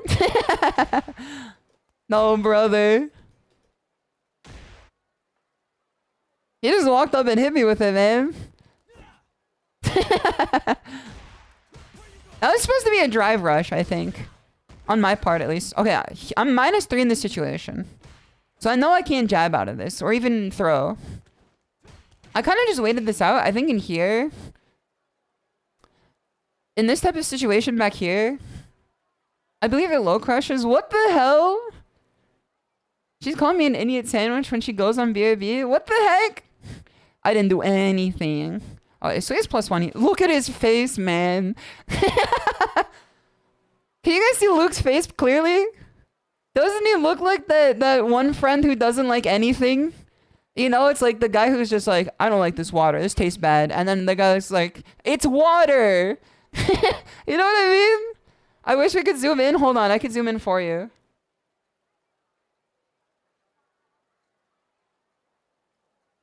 Do you see his face? He looks like the one friend that doesn't like anything. Let me find, hold on, that one friend that doesn't like anything. Let me see if I can find a still from this where he makes this exact face. I found it. Hold on. Hold on. I think I found it. He's making this exact face, man. It's the same guy. Okay, let me put this on screen for you. Downloads. So you guys can see what I'm talking about. It's the same guy, man. It's the same guy. He's making the same face and everything. He's got the same furrowed brow. He's got the same frown. The same haircut. It's the same guy, man. It's the same guy. He's making the same exact face. Luke is not that kind of cup, I swear. It's that one friend who don't like anything. Because usually Luke is like, he's got some jovial merriment to him, like that one horse. You know? Any movement with millions of active frames is susceptible to perfect parry. That is fair too. I think that perfect parry is something that I'm missing in my arsenal of neutral tools.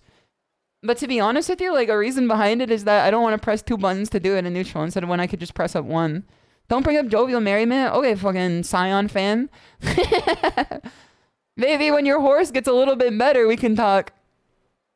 I'm out here cheering for the big dogs, you know? I'm out here cheering for the big dogs. You can do a macro parry. Let me draw you out where my macro parry button is on this controller.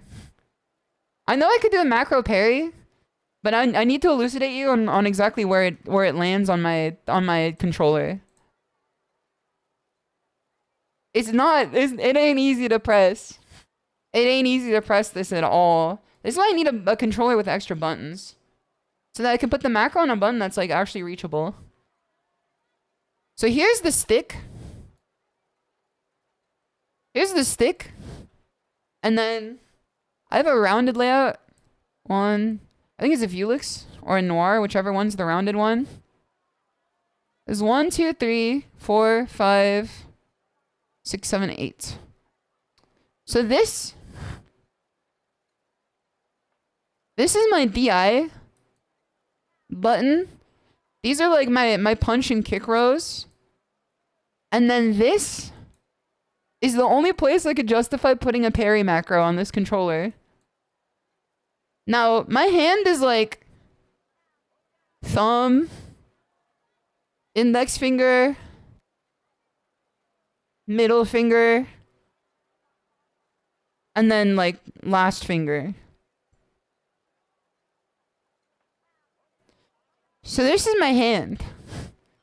I could play like this, but like moving my last finger down to like the parry button from here, like that's pretty tricky, you know? Beautiful tiger hands. So I have it on the macro, but the macro is like mostly for like doing drive rush. Like it's mostly for drive rush canceling, I think. Diagram time. People happy. You know? So like it's kind of hard to hit that.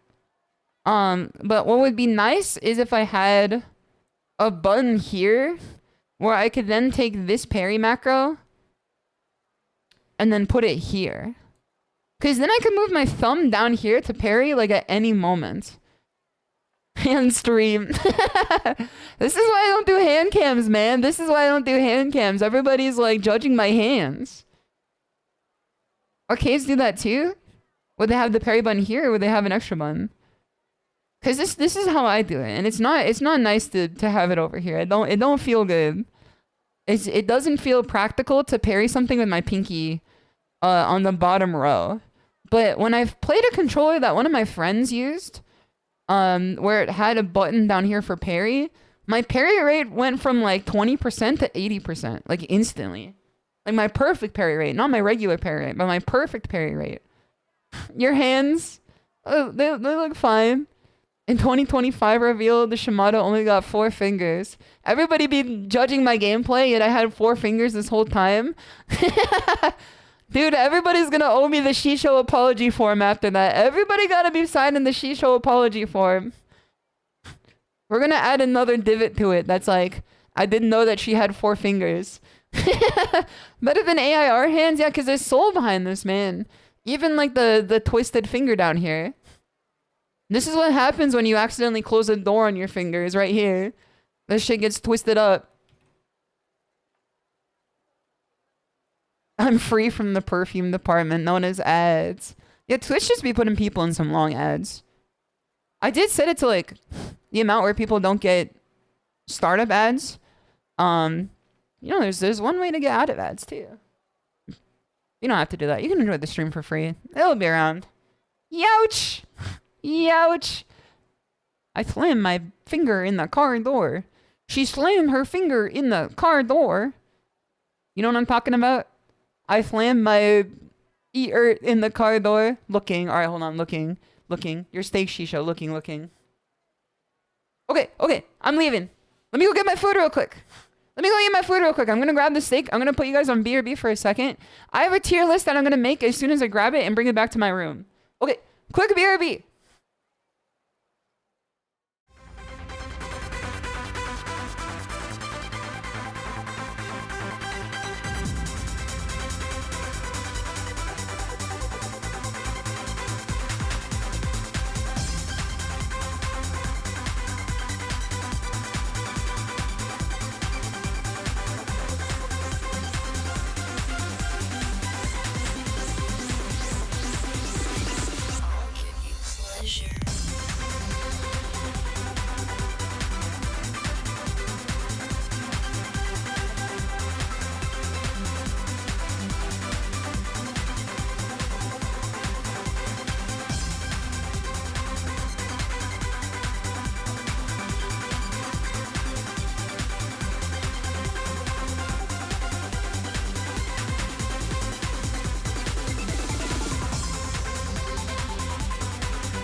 that connection now.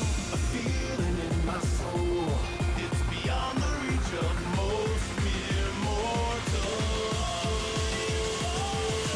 Take a stand. So remember, no surrender. My defining moment. I will stand up, overcome my past. This is different to the end. If it takes forever, no surrender. Now or never, my last stand.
Gamers, we're so back. I'm sorry that I lied.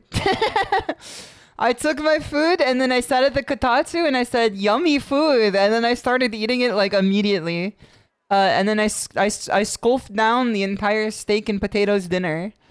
And now I'm back with no steak and potatoes dinner, but it was delicious. It was delicious, folks. We know, folks. We know steak and potatoes is delicious. Steak potatoes as well as a side of lightly charred broccoli as well. It was very tasty. It was really good. At least you had a good time. People stare. Girls are allowed. I very rarely ever take breaks during stream. I've learned this over time when I talk to like my streaming cohorts. And then they say like, yeah, I take like a 30-minute break every stream. How much of a break do you take during stream? And I look down and I'm like, I go when I hit live and then I hit done 4 hours to 4.5 hours later. No pee, no nothing. The most break that I take is when I have to get up to grab a tissue. But now I've eliminated that inconsistency because I've grabbed the tissue box and planted it squarely in my desk. Which unfortunately is gonna give Taro like more havoc to wreak. SHISHOU ... your bladder.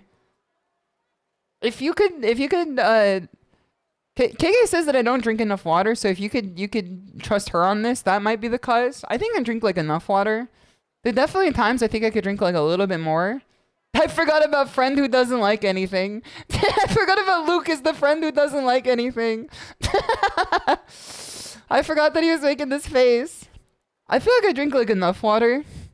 But I mean like, I don't think there's ever too much. I think that I could just give it like another gulp. You know what I'm saying? There's definitely times when I feel like I don't drink enough, which is when like I'm squarely in the middle of waking up at 3 a.m. because Conk or Creed has started smacking me in the face. And then my leg then has the static electricity go through it. And I know, oh, brother, we're doing it again. We're doing it again.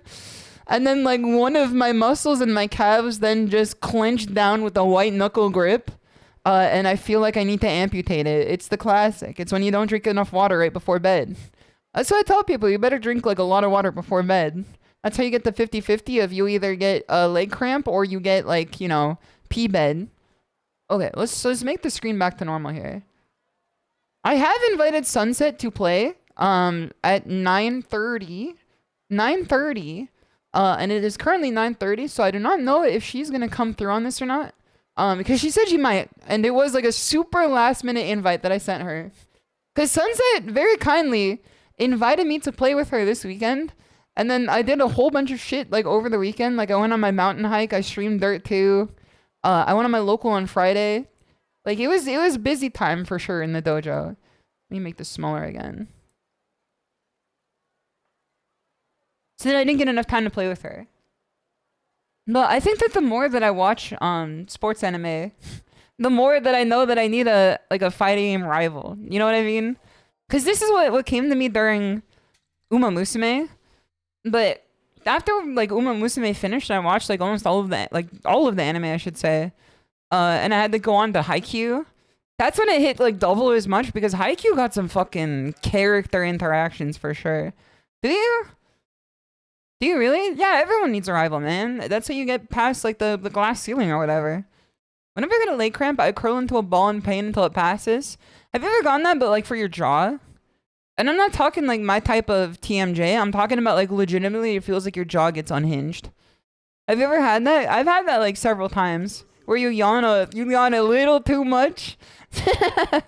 You yawn a little too much.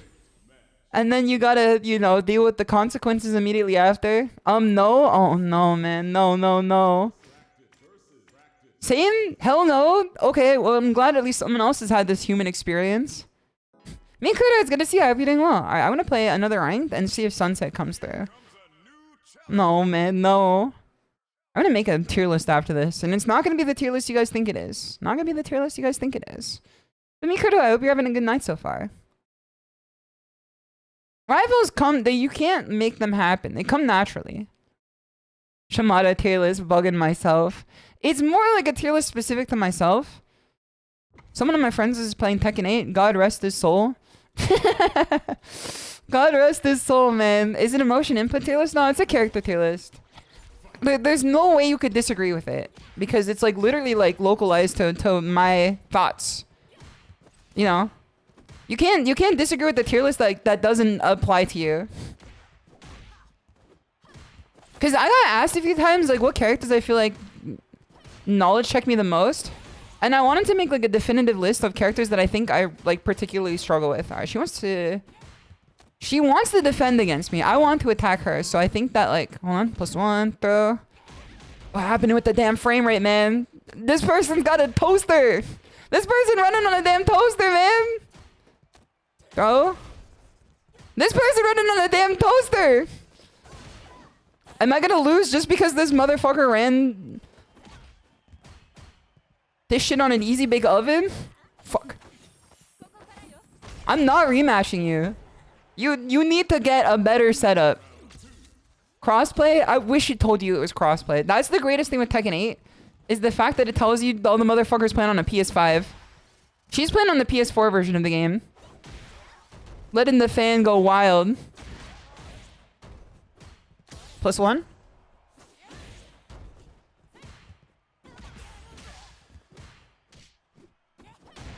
I'm not rematching you. No matter the result of this game. I'm sorry, but like that's unacceptable. I could deal with like you know 100 MS for sure. Like that's whatever. But variable frame rate when I'm winning and about to like clutch up. Like that's despicable.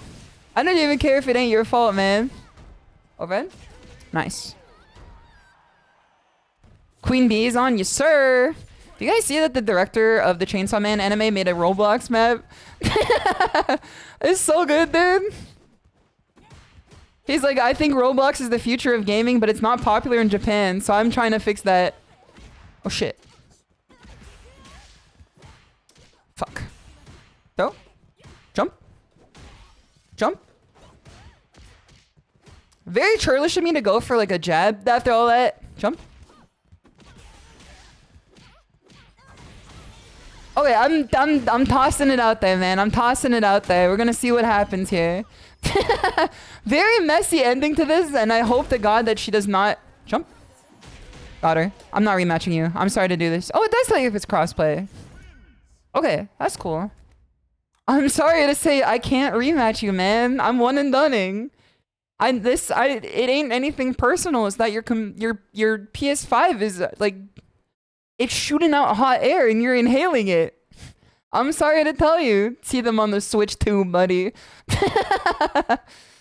I can't do it, man. I will like rematch people who beat me like, you know, bloody and muddy. You know what I mean? Like people who beat me down to the curb, I will rematch them indefinitely because I'll learn something. I don't want to fight you if your shit is gonna like be 0 MS or like 100 MS at a moment's notice. I was getting 9-0 in the casual match by Master, but we had one hiccup and bounced after. Yeah, it's not fun, man. It ain't fun. There's no damn point to the damn thing or anything. And Postmortem, it's good to see you. Real as fuck, honestly. Yeah, so the director of the Chainsaw Man anime has come out and said that, well, he didn't come out and say this. It just came out, and then he also said it, that he made a Roblox map that is a horror map in Roblox that you can play. And it is the most generic Japanese horror game I've ever seen in Roblox. Like, not that I've seen in Roblox, but it is that I have seen, and it is in Roblox. Because I do not play Roblox because I'm an adult that pays taxes.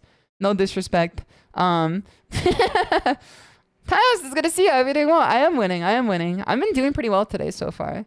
So like a Chilla's game, worse than a Chilla's game, because Chilla's games got sold to them. Chilla's box. Nah, I think Chilla's got a little more substance to it for sure. Y'all are sleeping on Roblox?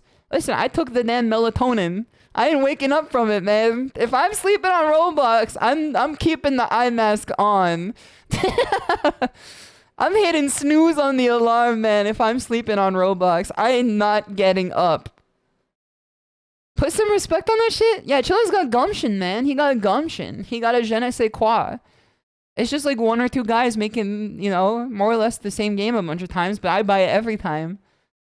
It is so funny. I was talking to KK right before because she's doing tax stuff. When I gave my CPA the name of my expenses, I named every game that I bought. And by naming every game that I bought, I then named the Chilla's Arts games that were just in Japanese. And then I sent my I sent my 70-year-old white CPA like just a bunch of Japanese names of games with like $13 next to it. And then it was just like, yep, good luck figuring this one out. Good luck transferring this from my Google Sheet over to like your typewriter or whatever that you use. He's gonna have to like use like a scribe to write them out. Was it worth it to itemize, or they just have you take the standard deduction? It's kind of a black box for me because I send them all my information and they make the decision and then they tell me like how much I owe after. Which is, I wouldn't have it any other way. You know, I wouldn't have it any other way. So I get back like a few $100s and then like I pay like 200. So I think I'm in the green. I think. When you're a streamer, you're never in the green. It's very rare. If you're a self-owned business, you don't have to itemize, but you still have to calculate and categorize. Okay, well that makes sense then. That makes sense then. I'm glad that you're spitting the facts here, because I don't know them. Because I count as a self-owned business, despite the fact that like my stream lives and dies by the glory of Bees Boss. Alright, looks like Sunset still is not pulled up yet, so we'll go for another one. Story, training, practice.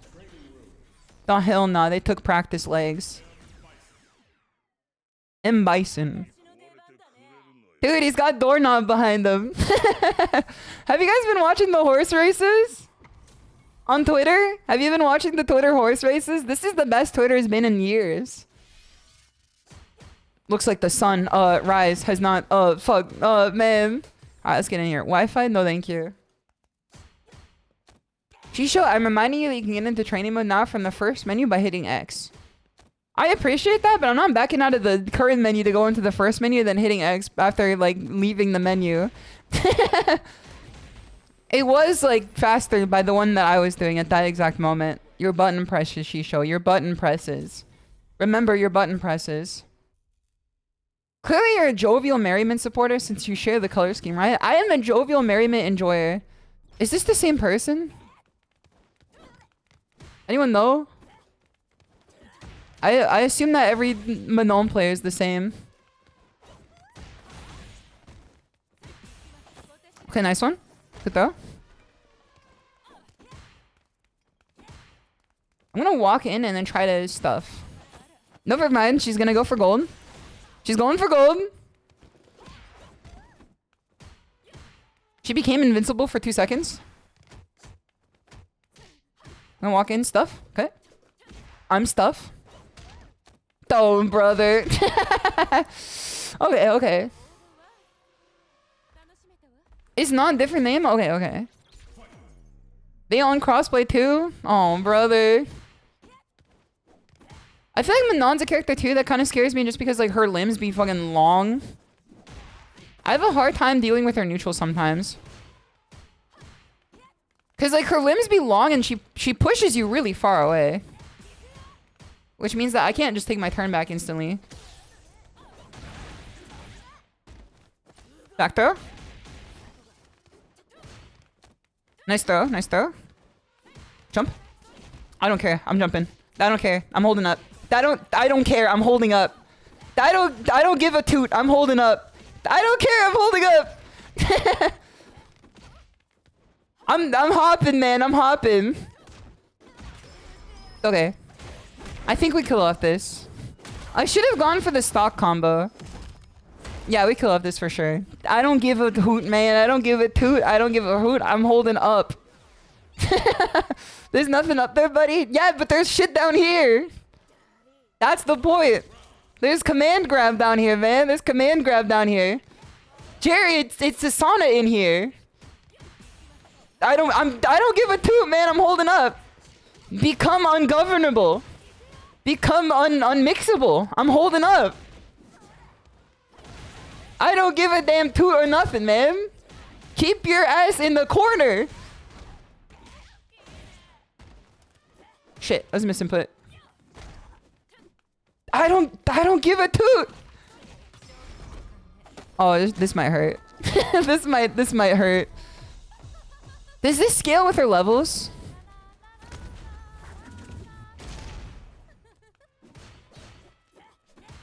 Shimmy? I don't give a toot. I gave a toot. Hold on. Quit it. No, man, not like this. Oh, brother. Okay, rematch. Only 3 medals, so you're good. You're never good against this character with the round start, high-low mix-up. Like, I find her to be so annoying, man. It's just damage and buttons and mix. And then lots of people saying that she's unplayable. This is the good Tekken soundtrack. Mods, do we tell him? Every Tekken soundtrack is good. I'm ungovernable, man. I'm jumping. Even if I take a cross up, I'm jumping. TP. I don't give a toot. I'm jumping. This might be why I lost last one.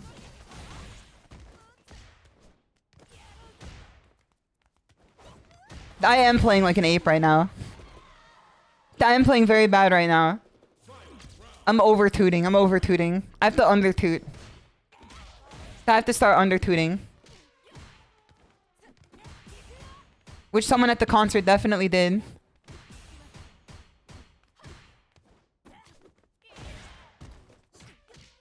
Three stocks? Okay. You kidding me? Oh no, man. I think that there's like something in the water that specifically stops me from doing that combo. I'm mashing, man.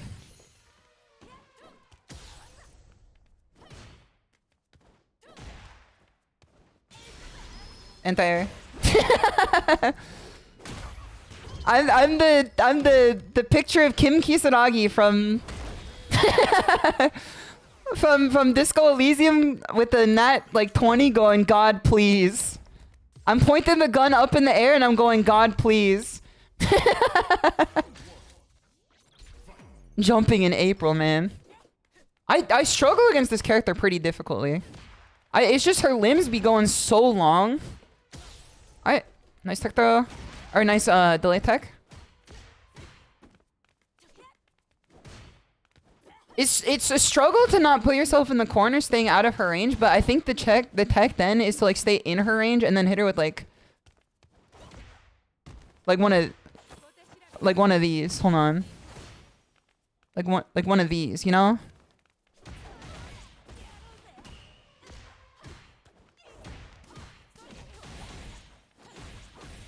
Look up DP. I'm dead for sure. She gets a level for it too. Is that an overhead? Cause I held parry.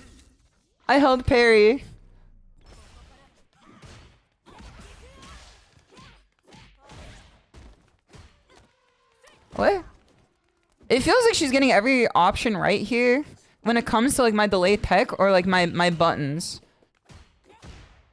You know? Like that's the thing that's kind of unnerving with this. Me against this specific player. Okay, I need to get better at blocking against that high.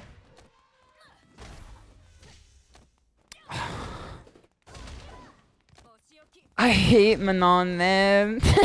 She's so annoying. GG's.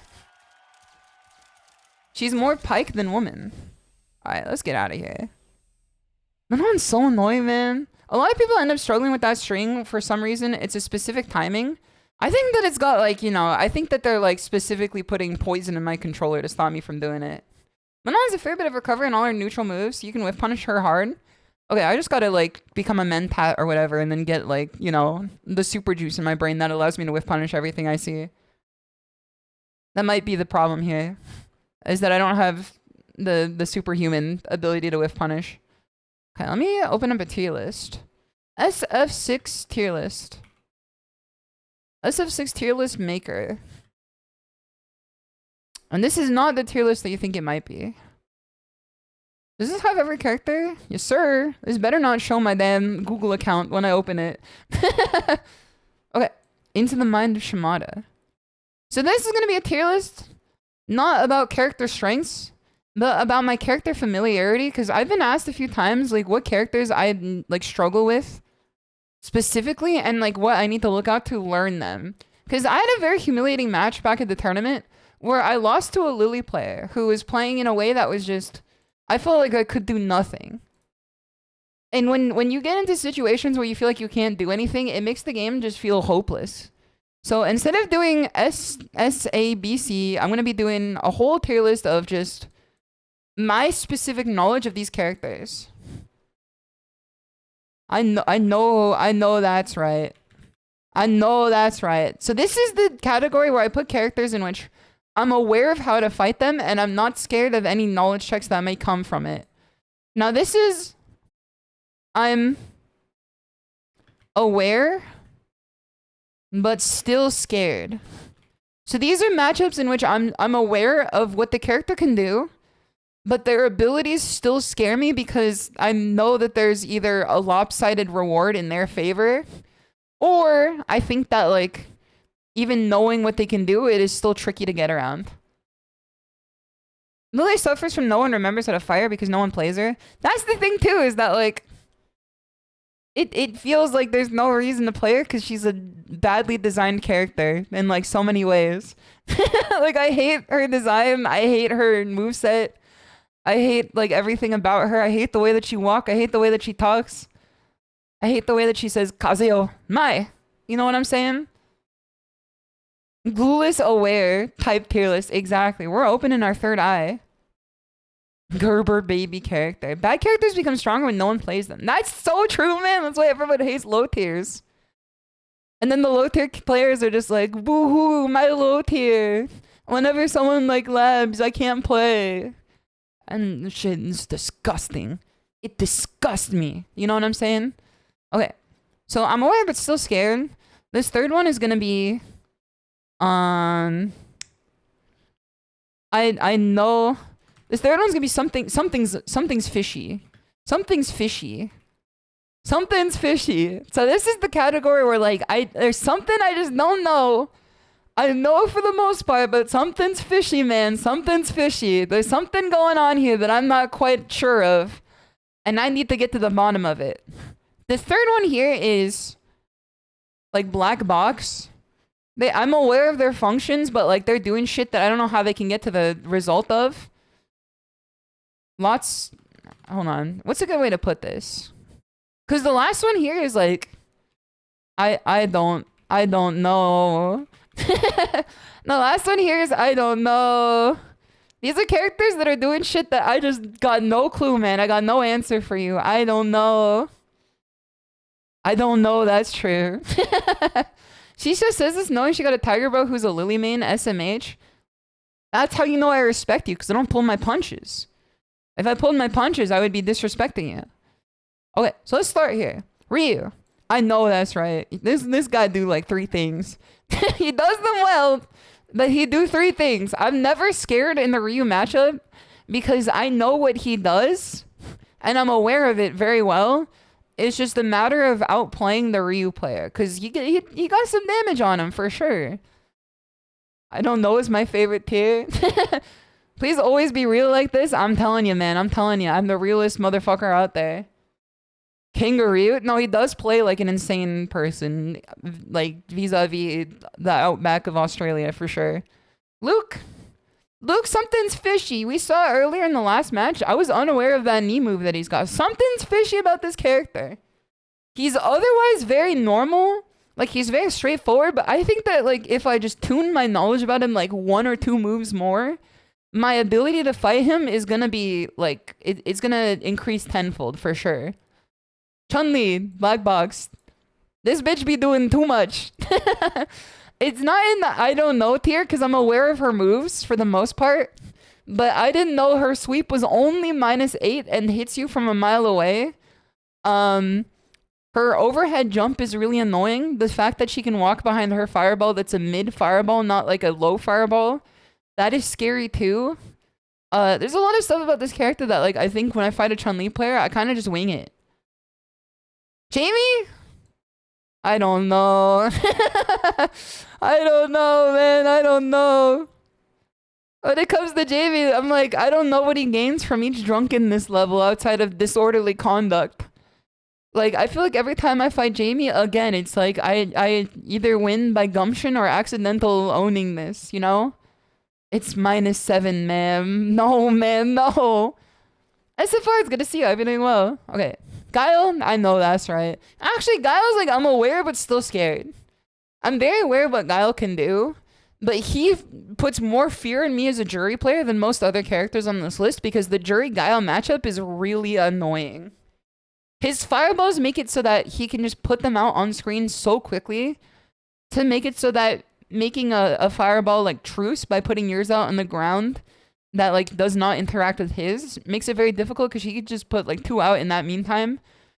So I'm aware of what he can do. He's very simple. He's got like 3 different moves that he can do, but other than that, like his damage output and his matchup specific abilities scare me a bit. I don't know. Actually, this is kind of like, this is like, she can go between the 3 here. Kimberly can go in something's fishy because I'm more aware of what she can do now than what she could do before, but I feel like when I found out that her crouching medium kick was plus on block, that is when it really hit the I don't know. I feel like she's also a character that like always puts me in a full screen mix and I'm just sitting there like, what the fuck I gotta do to get out of this? Jury, I know that's right. I'm not afraid of fighting a jury player. I'm not afraid to take a stand. When jury's on the screen, I'm like, this is the character I know like the back of my hand. I know what she's up to.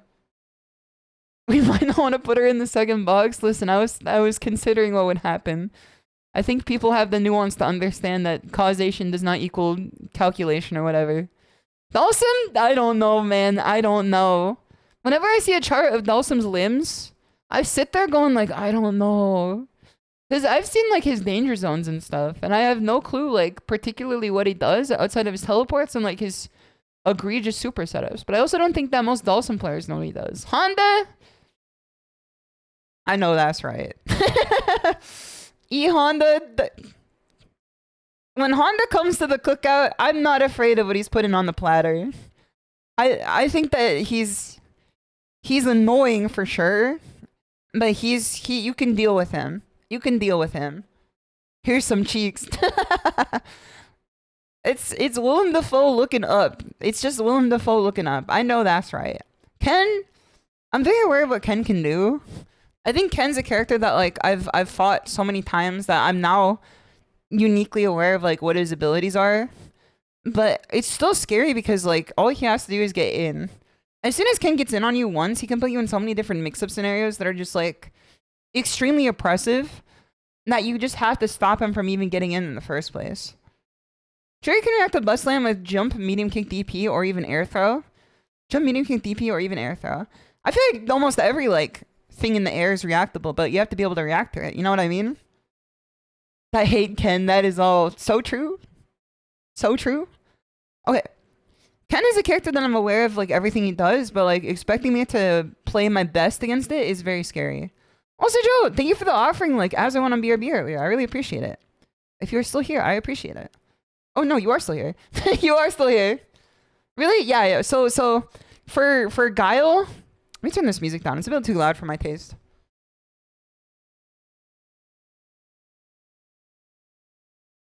I fought some really good Guiles, like you included, that just make it so that I'm kind of scared of playing any neutral against that character. As jury. So he's in a tier where I'm aware of what he does, but I'm scared. Blanca? I don't know, man. I don't know. I don't know.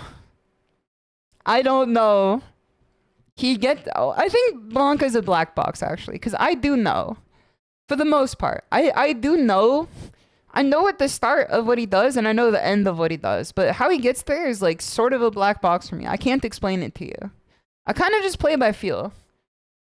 Might as well put Guile and the Honda in the same category since I play both. It's not necessarily about like the people I fight. It's like my character abilities. You know what I mean? Cause like I fought Hondas that like I just like sweep the floor with. Guile's like I always have to bring my A game to fight Guile, unless they're playing like an ape. DJ, I think DJ is like something fishy for sure. Cause he's also very straightforward.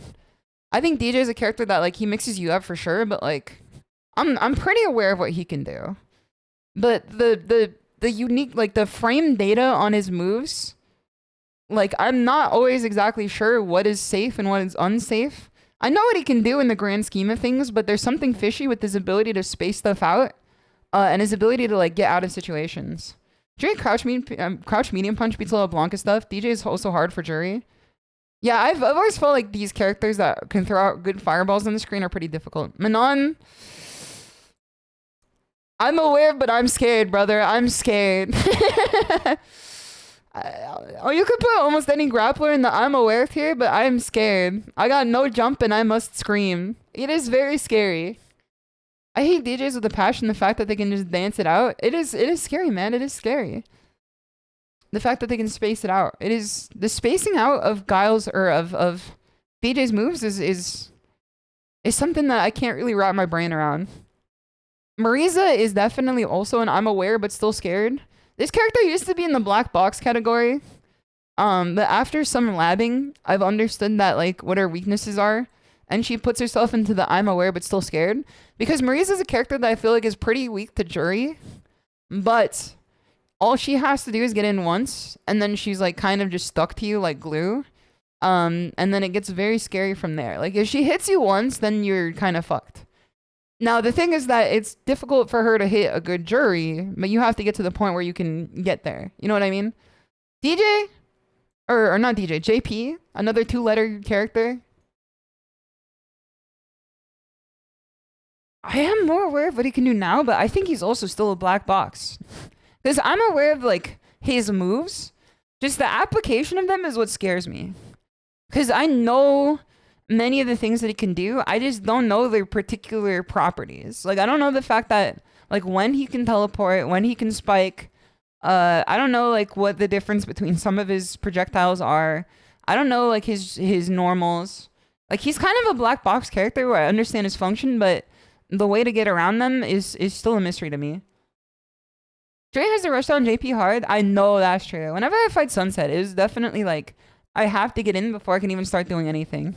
Cammy is like I'm aware but still scared. I'm aware but still scared when it comes to Cammy. Because her mix-up is very oppressive. She can really bait you out of a lot of anti-air opportunities and like force you to get punished for it. Some of her normals are ridiculous. They scare me even if I understand how they work. Like she's just like, you know, a blonde character in this game. You could put like hold on, let's do the rogues gallery here. Blonde character in this game is just scary. I feel like as soon as I learn how to deal with Luke's shit, he's gonna go in this category. He's not gonna go in the I know that's right. He's gonna go in the I'm aware but still scared. Cammy and Jury go even. They both want to do the same thing. I think that like I don't know. I don't think you can put it in terms of go even. I think that you can put it in terms of like one character's got tools that make it difficult for the other character, and I think Cammy's got very specific tools that make it difficult for me to play the game. I don't go even. It doesn't feel particularly even, in my opinion. Anyone else think that Lily's picture looks like a City of the Wolves NPC? It's just the way that she's cel-shaded in this image makes she look like a City of the Wolves character. Alright, Lily goes in the I don't know, man. I don't fucking know. I had a very embarrassing match against a Lily player at the tournament because all they did was Windstock, Windspire, Strike Throw, Windstock, Windspire, Strike Throw, DP, Windspire, Strike Throw, DP, normal. It was not a fun situation to be in, like, at all. And I'm pretty sure that the answer to it is to just, like, drive reversal. But if the answer to it is, like, spending your meter every time she gets, like, 2 seconds of downtime to throw that shit out, like, it is really annoying. She's not a real person. She can't be there. I don't mind Lily, but her hair and her face are weird. Her outfit 3 is definitely significantly better. I think all of Lily's outfits are much better than what she came packaged into this game with. Felice, it's good to see you. I hope you're doing well. I'm doing an awareness tier list here. I'm doing a tier list of where my knowledge gaps exist on these characters. Lily is a character that just puts me into mix-ups over and over again, and I sit there like, it's not even the mix-up situation, which is pretty self-explanatory. If she's plus, she can either strike or throw. It's also the fact that like she's got, what was it, down heavy punch? That button fucking, it reeks. Lily's down heavy punch fucking reeks, man. It fucking reeks. That's the Tekken 8 Season 2 type button. I hate that thing, man. I hate that damn thing. Because I feel like every time I'm getting in to stop her from doing her shit, she then tosses that out like old reliable. Zangief, I'm aware, but I'm scared, man. Because again, I could keep him out for the most part, but he's got the Marissa type deal where like, as soon as he gets in and he can do his game plan, it becomes very scary very quickly. And I can't really play around it outside of just the guessing game. And that's kind of where it becomes a problem. Is if I'm aware of what they can do, but then the awareness extends into just like, you have to guess right. That's annoying. Rashid, something fishy. There's something fishy about this guy. I know he's top tier, but there's something fishy about him. I think that like, I understand the concept of many of his moves. He just got so many of them. Like target combos and specials and stuff like that all have their own utility. Level 2 is fucking annoying. I don't know how to deal with that super outside of just guess right. Maybe sometimes you can like let it hit you once to not have to deal with like something else. But like, it's such an annoying move, man. Seeing if it's tough, Drake can pressure him up close, but getting there is hard. I don't want to get anywhere near him, man. I don't want to get anywhere near Zangief, man. I'd rather keep him away. That is how you do it level 2? Sorry, time to guess, buddy. Oh no. Aki is also like an I don't know. She exists between the categories of black box and I don't know. Because I'm aware of how most of her mechanics work. It's just, she's more likely to be up here, I think. Because I've seen enough Akis to understand like a lot of her abilities. And I've also gone even to positive with lots of Akis to understand that you can just fight her abilities pretty well. It's just also like her game plan is what eludes me. You know what I mean? Like her ability to keep you out and like her ability to stay out after poisoning you and like her mix, like it's just kind of scary to me. It's a bit of a black box because I don't know the mechanics of it. A lot of Akis I talk to hate the jury matchup. I mean, they might not have met me, man. They might not have met me. All I can say is that they might hate the jury matchup, but every jury different, man. Every jury different. This is a tricky one. Because Ed has a lot of utility to his moves and lots of things he can do. I think if I understood his leash ability, like his get over here, he might exist in the something fishy category just based on like having to deal with his buttons as jury. But until then, I'd have to put him in the black box because, like, a lot of his stuff is just kind of confusing. Like, I understand the point of it. I understand how they exist in this game. Well, I think I have to cough real quick.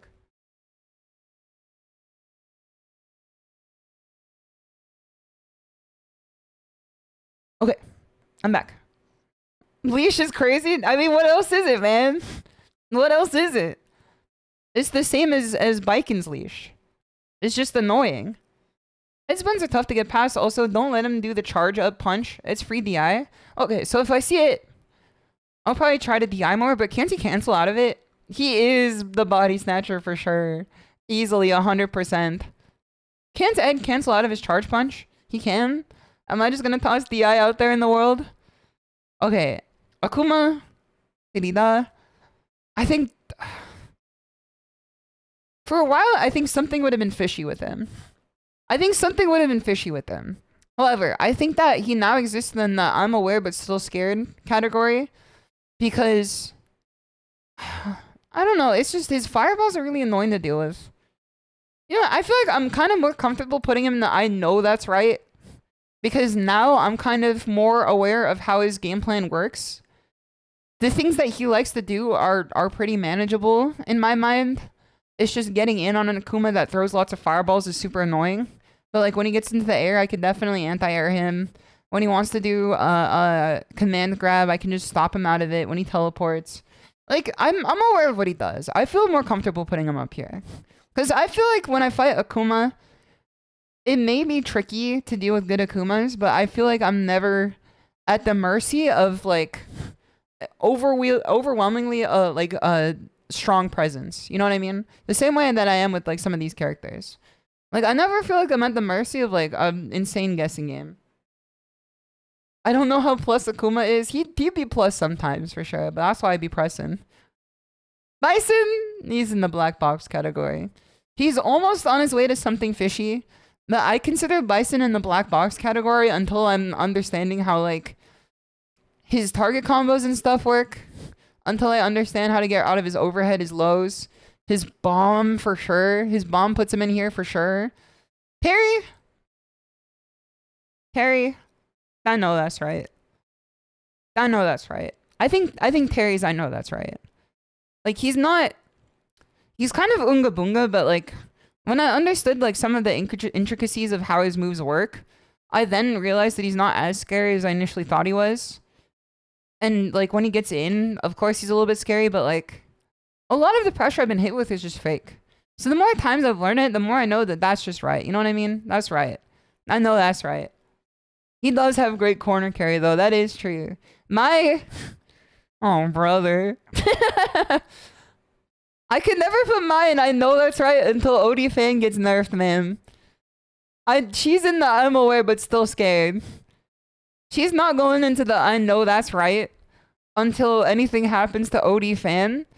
Because that move in of itself is just a I'm aware but scared moment for sure. That's when I have to like enter like the fucking Araya Shiki mode and then have a third eye that I can see through like her deception. You know what I mean? Like I feel like this situation is like I'm aware what she can do, but it just scares the fuck out of me. Sentenced to 150 miles at Evo Japan. Yeah, I would say that this is exactly how my knowledge levels like rest in this game in terms of my comfort with fighting some of these characters. I'm pretty sure if I was better at dealing with what's her name? Manon's mix from overhead into low. I'm pretty sure I would put her into I know that's right. If I got better with punishing her, I'd put her up here for sure.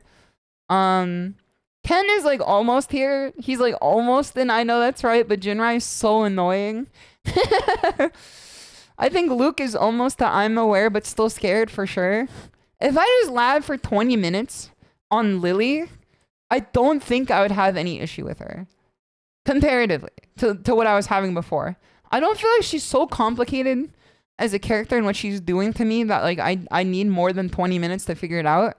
But as soon as I get into the lab and I figure it out or like someone gives me advice on it, I think that this character is going to stop being my bracket demon because I've lost to 2 Lilies in bracket before. This does the one special, but it's so good, man. It's so good. That one move is so good. Okay, I'm going to take this out now. White woman jump scare. French woman jump scare. Dragon Lash and Jinrai are degenerate moves. It does feel that way, but at the same time, I feel like a keen eye could definitely check them for sure. Because Jinrai is like... It's not like invincible, you know what I mean? Like it's not such an evil move, in my opinion. Alright, my money's about to be put where my damn mouth is. My money about to be put where my damn mouth is real quick. Cold dead hands. We fought this guy before. We fought this guy before, man.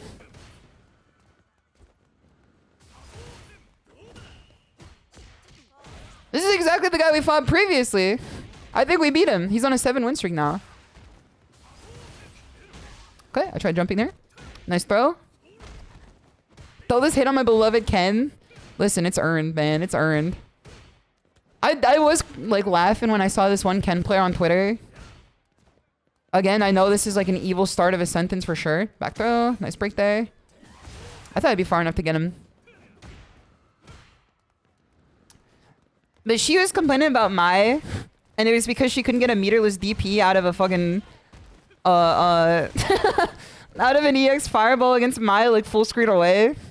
And then she was just like, this character's so corny. I hate this character. It got me laughing for sure. I'm like, Ken players got no idea, man. Shimmy?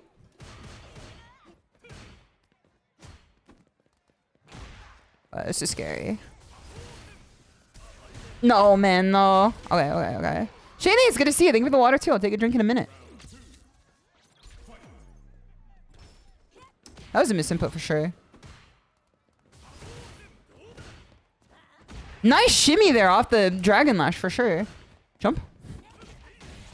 Yeah, this character does belong where I put him. I'm definitely aware of what he does, but like... It's so... It's so annoying, man. Shimmy? Like, I don't think you can ever look at this character and go, like, he's not, like, the best. Like, that's just his existence in this game.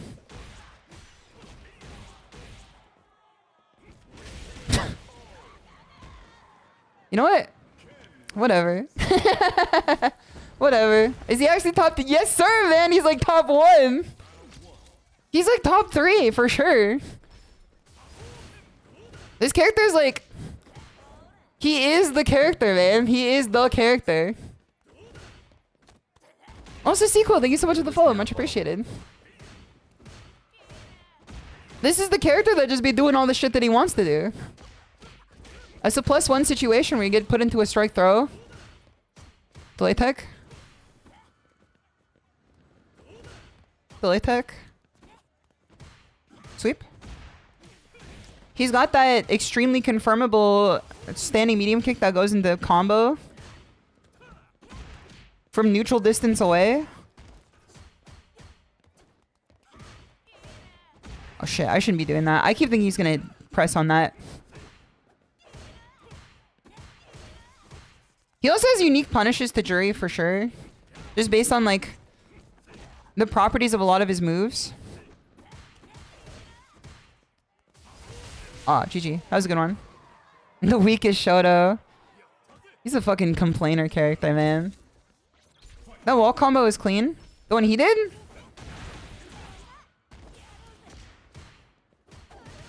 I don't want to disrespect people's mains because I think that it's like is unbecoming. And I don't want to disrespect the amount of effort people put into their characters for sure. Because I think it just says more about me than it does about them. Ken's a character where like I really have to like look in my heart to be nice to Ken players. You know?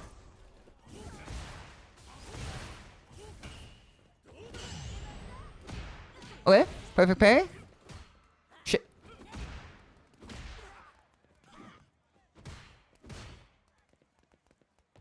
Cause that standing medium kick is insane. Just on the utility of it alone. What? Up you go. Save my meter. I'll go for one of these. I'll go for just one of these. I feel like surely Ken is a more honest character than Maya JP. Post-mortem, I'm so sorry to say he's not, man. He ain't. Surprisingly, so he's not. Oh shit. He's trying to bait out a DI, I think. My maybe. JP, I feel like JP is somehow more honest than this character. Shit. Cause he's the Tekken Season 2 character in Street Fighter. You know, like that's his game plan, is he just plays like Tekken Season 2. He puts you in the 50-50 situations from half screen away at Mach speed. Like, I think that JP is really annoying, but I think that Ken is just, he's not honest in the slightest. He's an honest liar. Like, you know he's lying. SRK Wiki, Ken citing Heavy Punch will carry you like a baby. GG's, GG's. Like, you're very aware of what you're gonna get with JP, but Ken is like... His EX Fireball gives him standing so he can combo off of it. He can rush behind it. What else can I say about that character, man? His standing medium kick is confirmable into like other combos too on counter hit really easily, but it also gives you a really good target combo too. That is not hard really to confirm off of, in my opinion. That cameo, it's so good, man. Oh yeah. That was last game though. This is this game.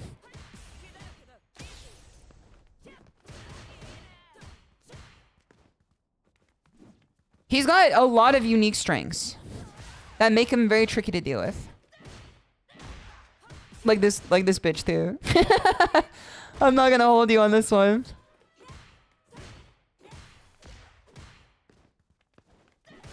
But that could have definitely been an anti-air, and that could have definitely been a DI for sure. Alright, back throw. Don't want to experiment with a... Well, I guess she only had one option there. Ken doesn't have anything egregious, just a bunch of annoyingly good things together. I think he does have some egregious stuff, but they're underplayed. It took me until I saw what Broski said about Ken to understand exactly how egregious it is. But like his standing medium punch being the way it is, at like the amount of frames it is really annoying. Because he can confirm a standing medium punch off of a crouch counter hit jab, which he can get into like off of 2 of his specials super easily. Like that's not an unheard of situation for him. That's like a common situation. That's like his game plan. Tech throw. Air to air. Shit. See if we can stuff her here. That was supposed to be just a walk back, but it turned into a backdash. She's playing a little like reactively, so I think we just have to do something that she can't react to, which just might be like, that was not it, and that might kill us right now. This character fucking, you know what? That was my bad. That was my bad. I'm not gonna say this character. That was my bad. That was a super bad misplay on my part that she took advantage of. Rocketeer, it's good to see you. Hope you're doing well. Rematch. Rematch. Even if it said Cammy ODDP with side swapper out of the corner, I was aware when that came out for sure. It was super annoying. It was. She's a character that don't need that. She don't need all that for sure. Yatachi, thank you so much for the follow. Welcome, welcome. I'm having a hard time anti-airing her. Jump speed is unionized in this game, right? Like there's no difference in jump speed. She just happens to be like hard to anti-air for like unknown reasons.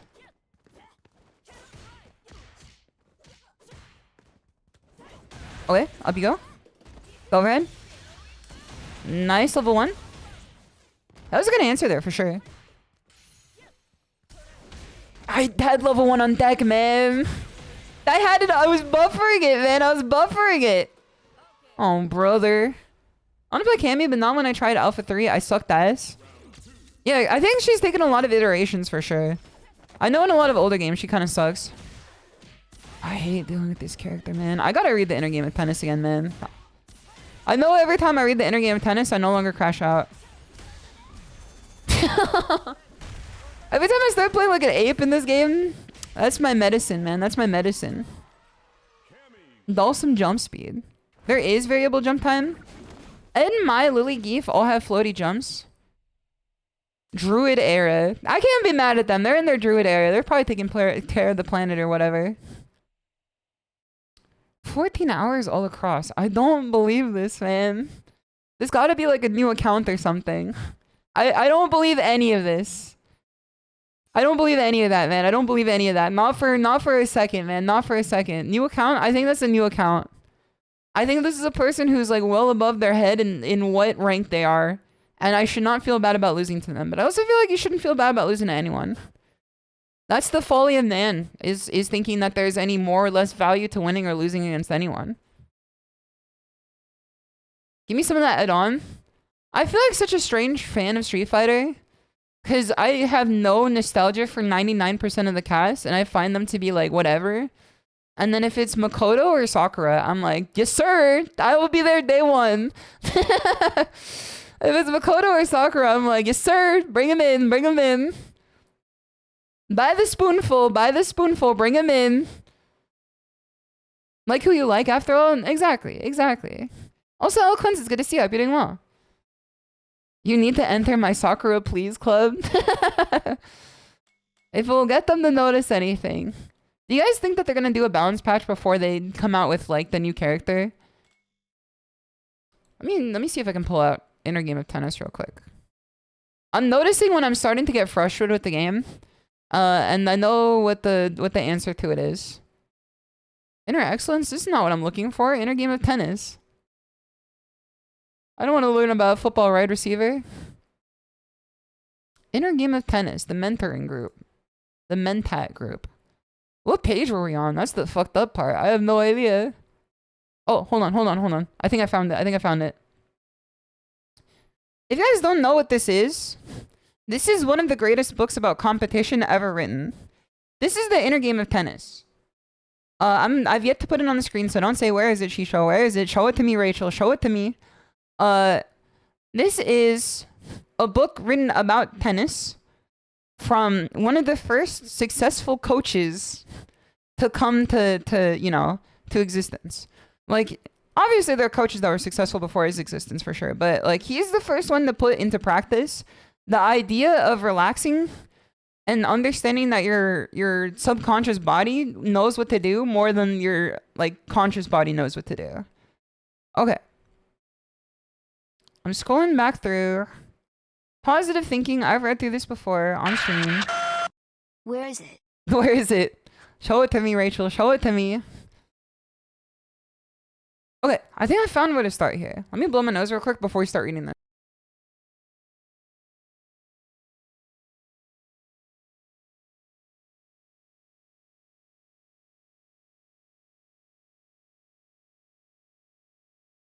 I'm back.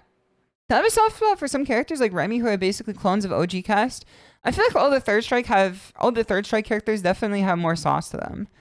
Like that was in their era of saying like fuck Street Fighter 2, we're gonna make a different game, and then it bombed, and then now they're like they've received the curse of 200 years of Street Fighter 2. We've now been hit with the curse of Street Fighter 2 for 200 more years, and we can't get out of it until, you know, until we've been freed of our past sins of not buying Street Fighter 3 and not making it a success. Also, Lurker, it's good to see you. I hope you're doing well. Where is it? Where is it, Shisho? Where is it? If they plan it like Tekken 8 Disaster, we'll put Season 3 big changes to Season 4. I think that Capcom's in a position to win by doing nothing. Because I don't particularly think that, like, this game is in a bad state at all. Let me make this bigger. Hold on. Oh my god, that's way too big. I guess you can read it better, though. You can probably read it better from here.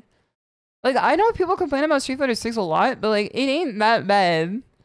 In my opinion, at least, it's not bad. Like, it's actually, like, the best one of, like, all the modern fighting games right now. Modern being the specific qualifier. Because of the encompassed package. SH6 is an incredibly good game for sure. I think so. I think that some games have better gameplay and better ideas that they present, but less good of a package, like worse of a package overall. Uni 2, awesome game, I love it. Package of a game, it's poop from a butt. Game crashes when I alt tab, and I have to restart it. There's like 100 players on a good day, you know? Like, it's an awesome game with an unfortunate existence.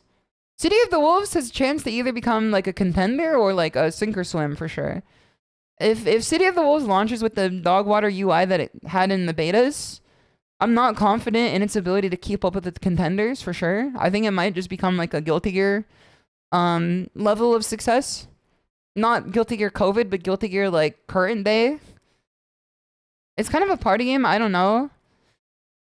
I feel like, I don't know. I don't think that it's designed in as careful of a way as Street Fighter 6 is. But it is fun. But we don't know if it's as fun as it is because it's novel or if it's as fun as it is because it's good. So we'll see. We'll see. I just went to NorCal for Slashback and I met the whole Unity community. That's how small it is. I know, like, I don't play Unity 2 and I know many of them. Out of order show, I don't play any Uni, but I know many of them. If you know like any women that play Uni 2, like I know them by now. That's kind of how small it is for sure. They are nice and welcoming though. It is like the best community. I think that they win the best community award. I don't even play SF yet. I know that's true. Listen, you can yop in together. I'm holding out my hand to you, Jack. I'm holding out my hand to you. Okay, let's read this real quick. My friend Billy... Oh, let me get to the next song here because it's kind of distracting me. Let me find a song that's not gonna distract me. Let me open up a song that I don't think is gonna distract me while I read this. Even though I think this is quite a good song too. Let's do this one. My friend Bill used to end the story with a twinkle in his eye, saying, there he received the rewards of his action, leaving each listener to hear what he would.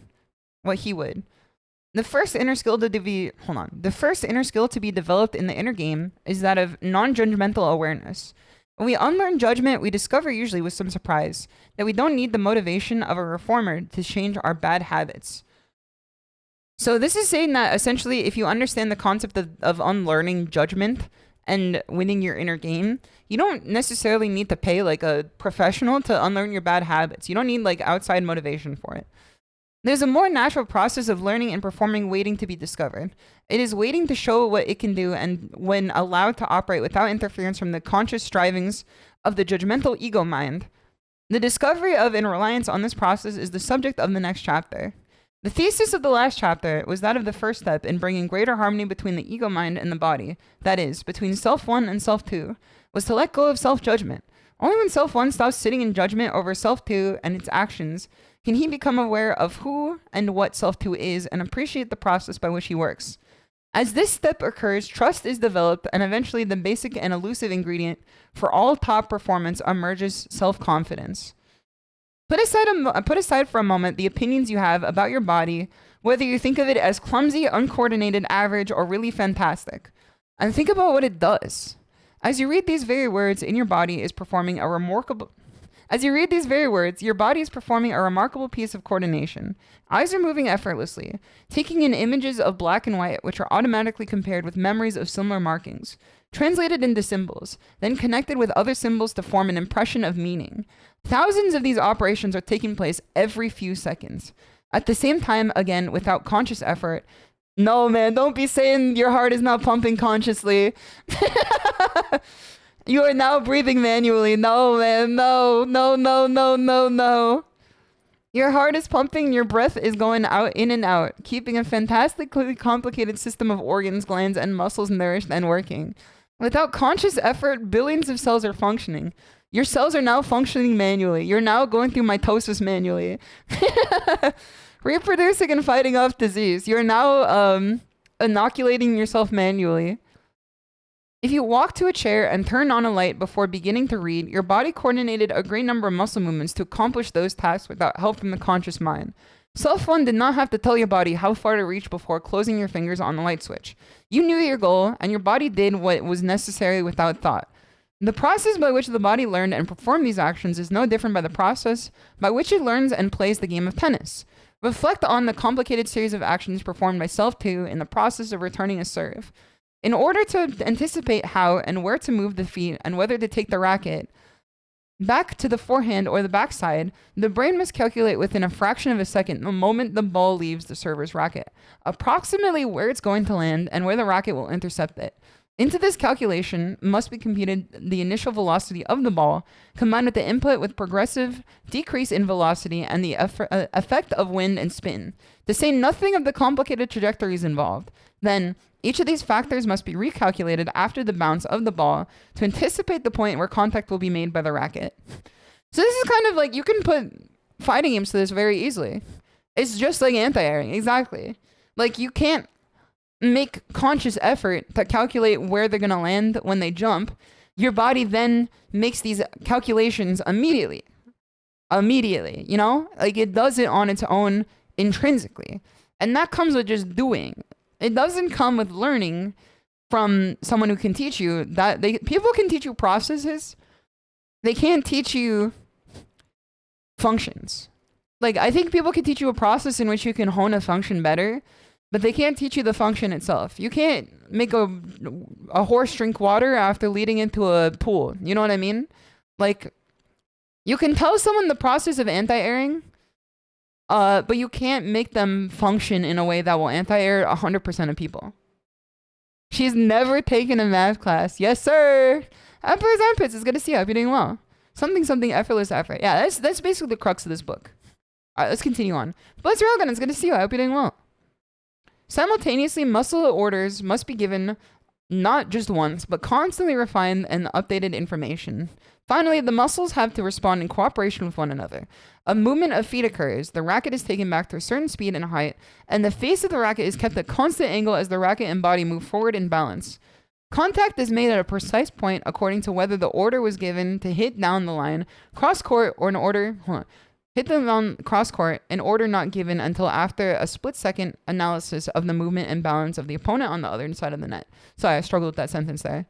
If Pancho Gonzalez is serving, you have approximately 0.613 seconds to accomplish all this. But even if you are returning the serve of an average player, you will have only about 1 second. Just to hit the ball is clearly a remarkable feat. To return it with consistency and accuracy is a mind-boggling achievement. Yet it is not uncommon. The truth is that everyone who inhabits a human body possesses remarkable creation. You know, that goes hard, man. That line goes incredibly hard. Everyone who inhabits a body possesses a remarkable creation.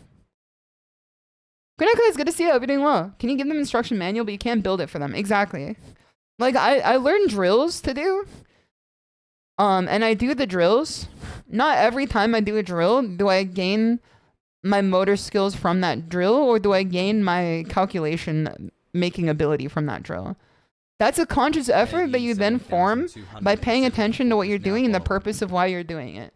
My pressure in the corner got significantly better when I understand that a corner jumping / DI drill is honing your ability to keep someone pinned in one place.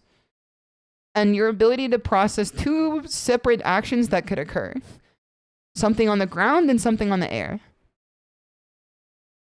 Someone could teach you how to set that drill up, but they can't teach you to make your body do what it needs to do by doing that drill. You know what I mean? That's something that your body can do on its own, because the body can do like incredible things. Don't say hey, thank you for the follow too, much appreciated. System 1, System 2, Thinking Fast and Slow by Daniel Kahneman. Yeah, it's very similar to that. There's thinking fast actions that are like subconscious, and slow actions that you actually have to take consideration of. Okay. In light of this, it seems inappropriate to call our bodies derogatory names. Self 2, that is, the physical body, including the brain, memory bank, conscious and unconscious, and the nervous system, is tremendously sophisticated and competent servant.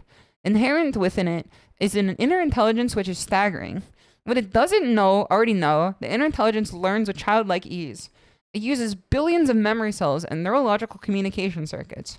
If modern man undertook to create an electric memory of capacity equal to the human one by using the most sophisticated computer parts yet devised, the finished product would be, according to a friend of mine who is a computer expert, larger than the 3 Empire State Buildings. I hope that this is still true. AI is definitely not up to snuff. Furthermore, no computer yet made is capable of doing these calculations and giving the necessary muscle orders involved in returning a fast serve in the time required. Aware. I think his friend was full of crap, to be honest. I don't think that you can make a computer process the shit that the human body can do. But maybe I'm just also full of shit too, and like unaware. The foregoing has only one purpose: to encourage the reader to respect his body. The amazing instrument is what we have. I think this is a typo. Affront to call clumsy oaf. Reflect on the silent intelligence of your body, and the arrogant mistrust we have of self too will begin to dissolve. Reflect on the silent intelligence of your body, and the arrogant mistrust of self too will begin to dissolve. You should mark this in your brain. You should mark this in your brain for sure. This book was published in 1974. Yes, sir. That's probably a good assumption, is that they just didn't know back then. They didn't have internet. They don't got internet, man. They don't got internet. With it will dissolve the many self-instructions that occupy the unconcentrated mind. Okay. That's what we're going to read for today. I think we can go back to ranked again. And I think we could use this. None of the things that happened were the result of a stupid, uncoordinated effort. It was the result of mistrust and my body's inherent ability to deal with jump-ins, deal with walking up to your opponent to like decrease the space. You know, there was nothing oafish about it. To call yourself stupid for making such a mistake is to insult a magnificent... No, man. No. We gotta stop these Street Fighter players, man. We gotta cut down on this shit. Wait, hold on. Why is KK shit that? Hold on. KK. I just saw the name too. I saw the name and I saw the I saw the name and I saw the club and I saw the title. Alright. I think that dive kick was a result of distrusting self too. Because it's saying that like I don't trust my ability to dig out these, you know, these neutral tools here that come with my experience of playing this game long enough. Skipping neutral like that is like it is like from a source of distrust.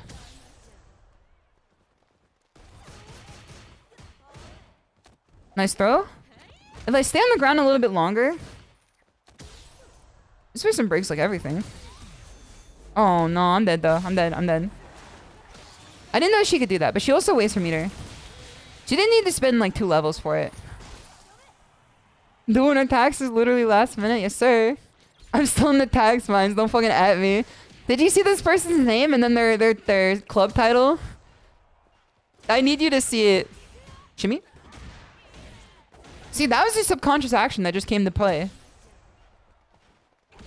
Okay. A little late, but it's okay.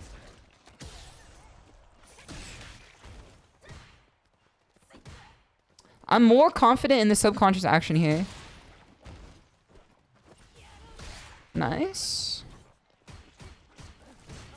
No, Aki is very good right now. She's a pretty like high tier character for sure. For those who were asking earlier. At least in my opinion. Oh shit. Okay, nice one. Random DIs are not gonna work against this person. However, if we get... Shit. Alright, I'm dead.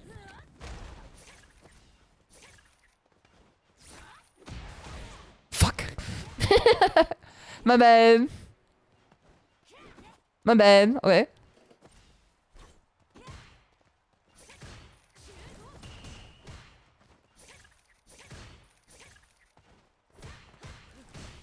Okay.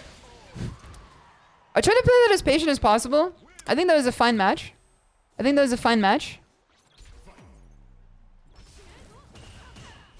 Nice overhead.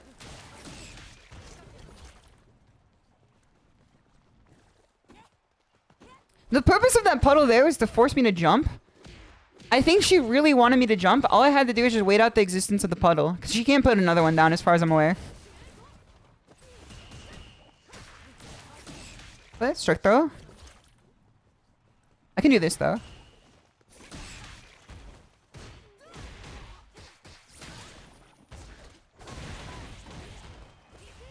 Throw?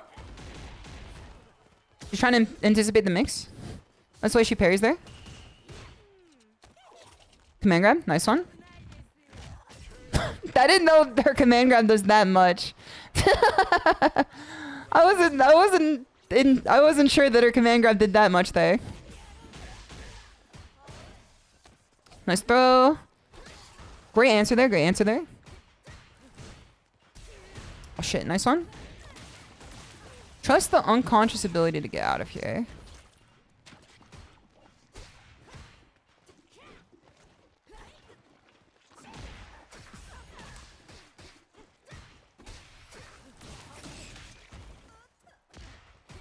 I think this is a good example of what I meant by a black box character. Yeah, GG. Not too bad though. I don't feel bad about that one at all. Nice plastic. It's good to see you. Hope you're doing well. Dingo Cranberry. Thank you for the offering. Yeah, I don't feel particularly bad about that match at all. I think that I played that one as good as I could. I think that this person again, let me see their opponent details.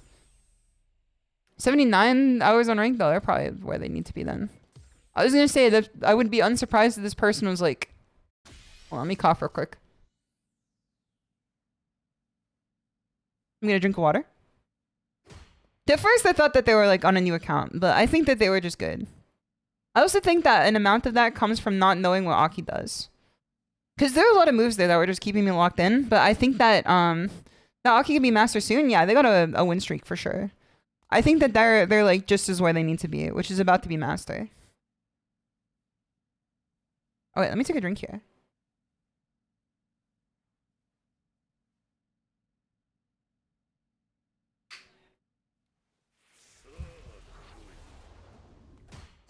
Can I play like that if they have less than 100 hours?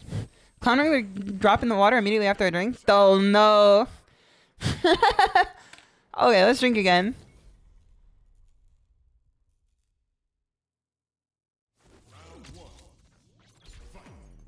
Let's trust the subconscious.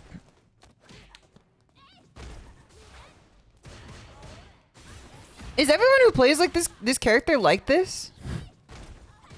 This person plays like they're running in the 90s. This person...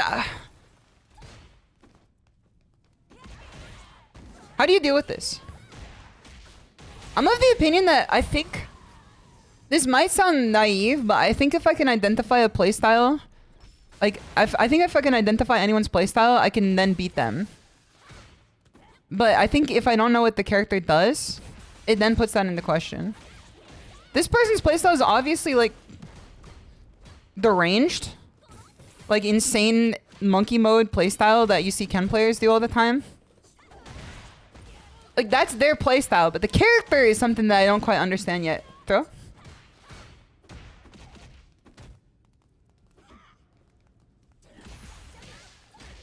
Yeah, that standing medium kick going into this is insane. Be careful what you say, SHISHOU. You're the one fucking pulling out this shit, man. I'm saying how the person plays. That's a deranged thing to say. Okay. Let's get in here. Not all of them, but most of them. If we just play a little bit patiently, I think if we just like... Nice. Try to check them when they do something.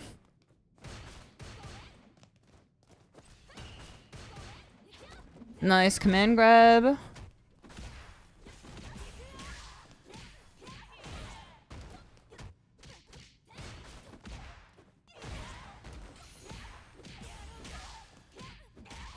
I'm spending. I want to save my bar. I also want to have my level 3 here, or my 3 stocks here.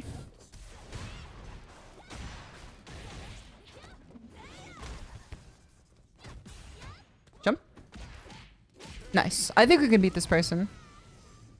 I know how they play. I know how they play. Overhead. I'm well aware of how this person plays. They did not pay to block. They paid to fuck around. You don't respect the sanctity of the silence. You know talent. Alright, good one. It's definitely like, it's so boring. It's not a playstyle I have a lot of respect for. But you know what? It doesn't matter what I respect. All that matters is what I'm able to beat.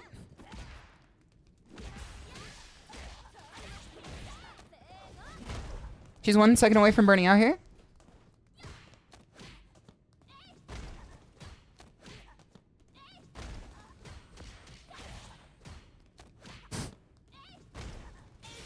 She baited this one.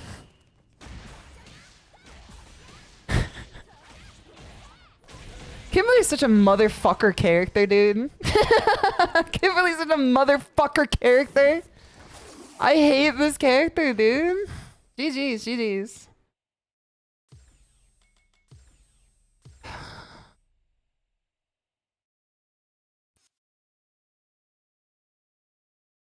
Matthew, it's good to see you. I hope you're doing well. She's such a motherfucker character, dude. It's so annoying. I don't want to crash out. It's just so annoying. Any reasonable person is gonna look at that and be like, what the fuck? You know what I mean?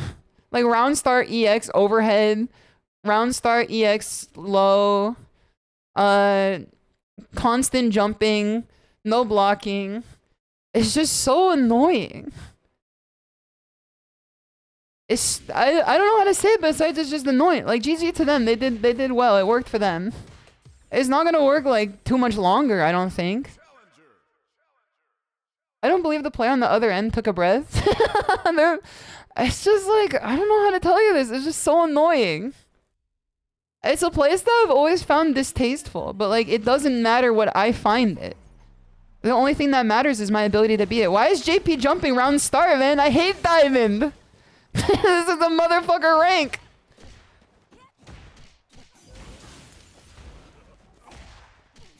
Okay. Trust the subconscious stuff.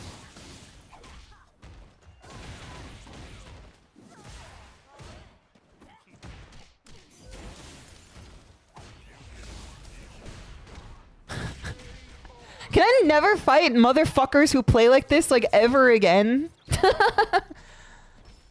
Stefan, it's good to see you. Hope you're doing well.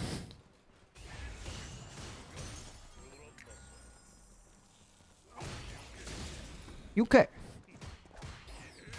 Like, it's just so annoying.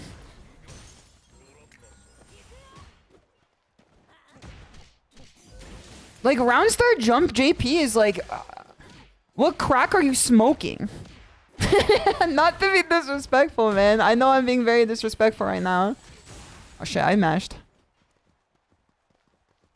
Like, again, it doesn't matter how I find someone's playstyle. It just matters if I'm able to beat them or not. And until I beat them, I can't complain too much. That's why I'm gonna win here. JP slander, I'm here for it. Me when I'm kind of spooked. So true. I'm gonna show you why round start jump in JP is a bad idea. I will be the person who teaches you if no one else wants to take this mantle. You will be my first student. Okay. Let's cross up.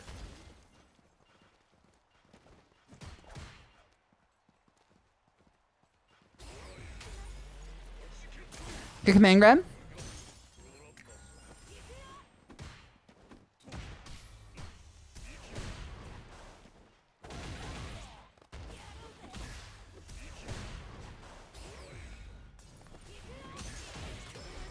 You will be my first student.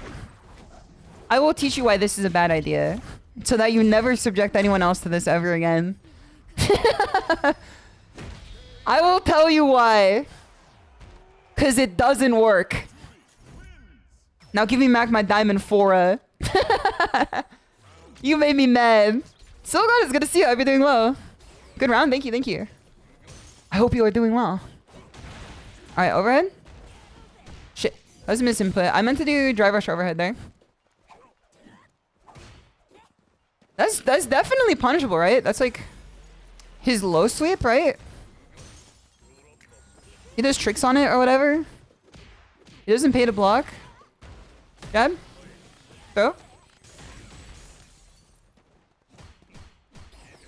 Nice. Hideo. Kojima. He's here. His sweep is -10. Okay, I can hit him with a stand heavy punch then.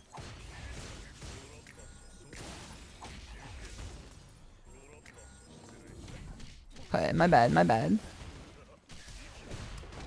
I tried to buffer out level 1 there. It didn't work. I'm thinking about 2 HP. He's got 2... Huh? He got 2 sweeps? Why JP mom let him get 2 sweeps, man? Shit, misinput for sure.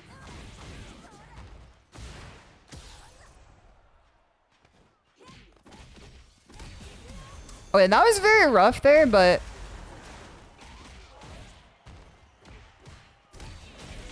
That was kind of a rough round. I think that a lot of stuff we did there was pretty unpolished, but it still got us to the end.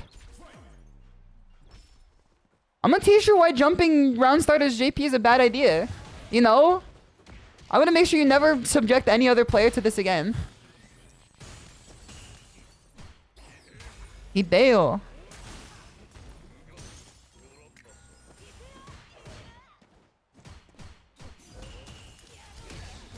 Okay. We stop him here.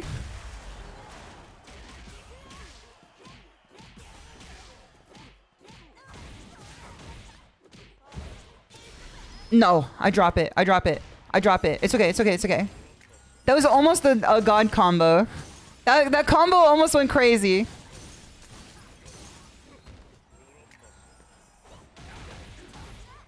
This is how I win. I jumped. No meter. Take it to the corner. If you're gonna put that bomb on me, man, you gotta be ready because I paid the $300 for the diffusion box. Round start, diffusion box, Mac 10. Brother, I bought round 1. You gotta be careful. I had body armor too. GG's, GG's. GG's. See, I think we almost had it too there with the combo. I should have buffered better, but that's okay. I think that my subconscious play came into to play there. Like my subconscious ability came into play.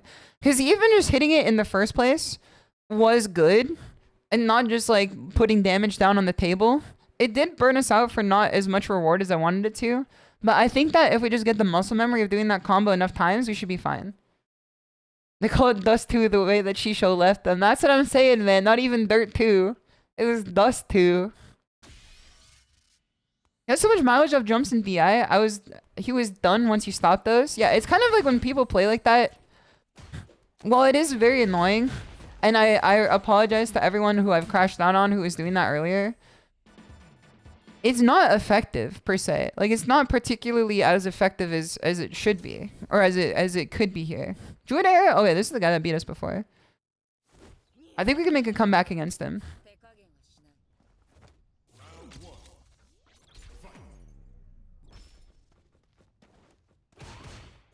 Okay, so I was supposed to be DP. Nice. Back throw. Keep him in the corner.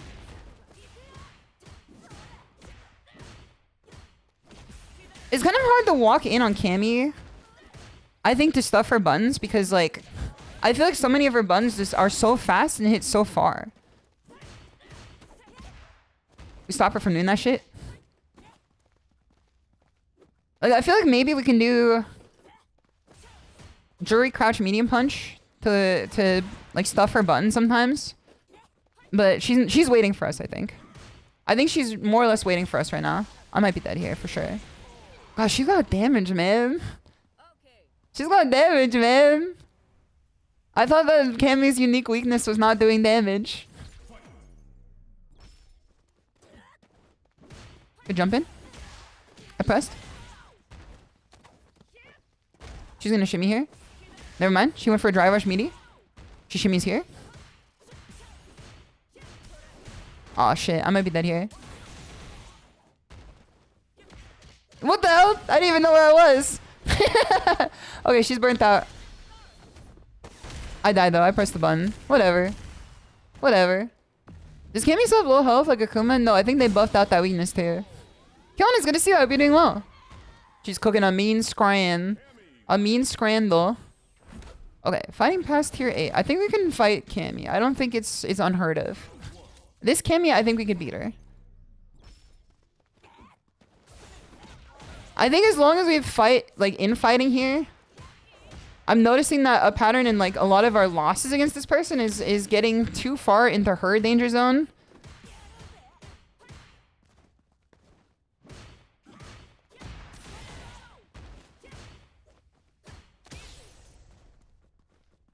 Like here.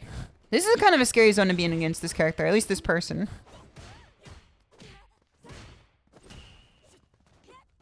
I think that like when we're like up here, it tends to be better for us right now against this player specifically. Drive rush low. Nice DP. Shit, that was scary there. Here's like I can stop her from doing a lot of stuff. Okay, well, that might be dead for checking drive rush.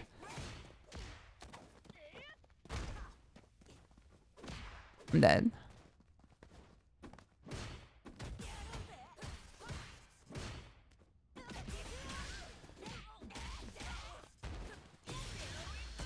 I'm dead. Not much to do there. She got the Miyazaki pea mush pie? Exactly. No, she's got the entire Elden Ring swamp on her. Okay. I've understood the patterns now. I understand the patterns. Subconsciously, I know what to do. And I'm just gonna trust that process.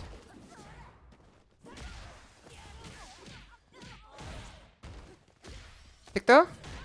Throw loop. Nice. Keep her in the corner here. Keep her in the corner here. Neutral jump. We win. I told you. I've developed the ability to fight her by watching what she does. If I stay at this distance... Get her off me. Throw back. Put her in the corner. I don't know what to tell you, man. I pressed the button and everything. Alright, I did not want to get burnt out. I jumped. I'm dead. Cammy's a motherfucker too, man. If sometimes I wonder what it would be like to play a blonde character in this game. Okay, watch replay. Let's take a look at this. This one I was playing much better, I think. Sometimes I wonder what it would be like to play a blonde character in this video game. I mean, now you always can. It's just I like Jury significantly more. Okay, so my idea here... One... I was starting to poke her pretty well here. I want to see what she was going for. When did they do an Undead Unlock collab? I think it was like start of season 2. Again, it was just like avatar items and you know, it was avatar items and what are they called? Count it is +6. Avatar items and titles.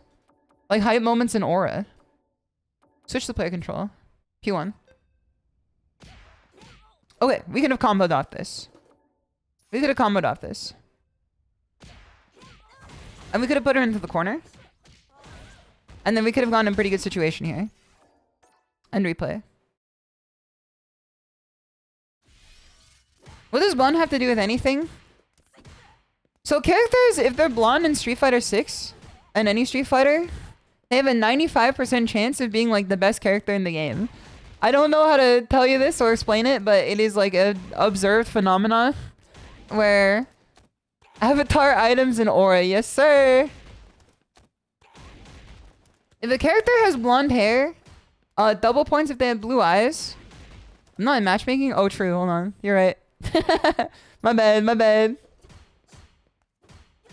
Cammy is like S tier. Ken is S tier. Guile's really good. Perry's... Oh, brother, they sent out the entire brigade. Isn't Guile mid? But no, sir. No, sir. Nuh-uh. I'm putting the kibosh on that real quick. He's not mid at best at all. He's pretty good. It's just no one likes playing him. Oh, he's trying to space trap me out here?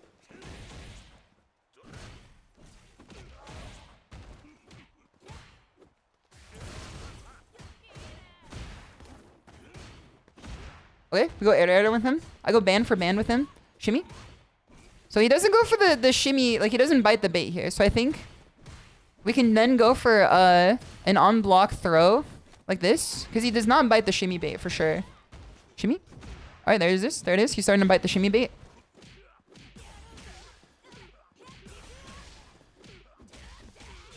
Okay, level 1. It's not going to kill, but it's going to do a significant chunk of damage. That we can then hit him with this. I don't think any option he had aside from level 1 was going to get him out of this. No shit, Diamond 4? My life is on the line right now. Have you ever played Street Fighter 6 with Diamond 4 on the line? He's trying to go for a space trap, I think. What? Shit, I was trying to anti-air him. I thought he's not a character you can anti-air. He's built different. But he has a character you can air to air. That's how you beat him. Be patient, be patient, be patient.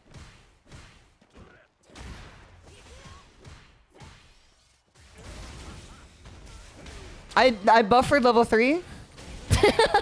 It didn't come out. I buffered level 3. It didn't come out. My bad. Cat the girl, it's good to see you. Hope you're doing well. You Hakusho. And underscore low, it's good to see you too. I want to do some jump-ins on him. Yeah, you can't anti-air him. You can whiff punish him though. Space trap. This character is like the god at space traps too. Like if you think you're safe pressing a button against him, it tends to be a situation in which like it looks significantly more safe than it actually is.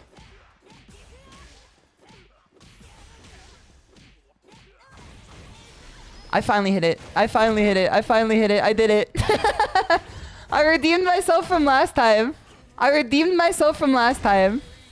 I completed the combo. I managed to complete the combo without dropping the last hit there. Okay, we're safe now.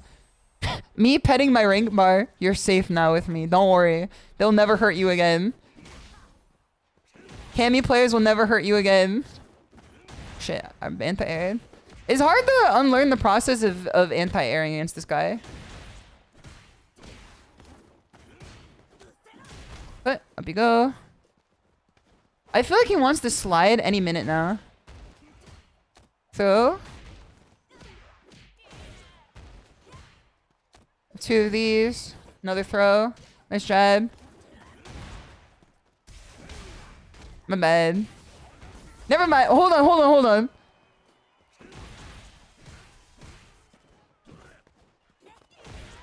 Hold on, hold on, hold on. Oh no, man, no. Wow, these characters got abilities that like don't do anything with Jury's fireball. I tried to jump there.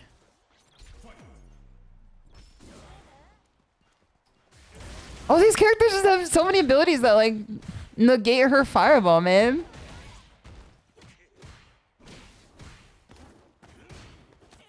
What? Side swap here? This person's probably annoyed as fuck that I've been doing that.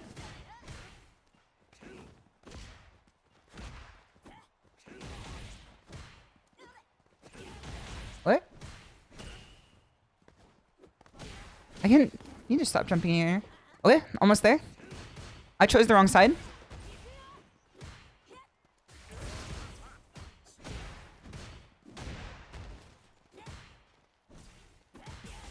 Shimmy? Nah, this might be my death. This might be my death. This might be my death.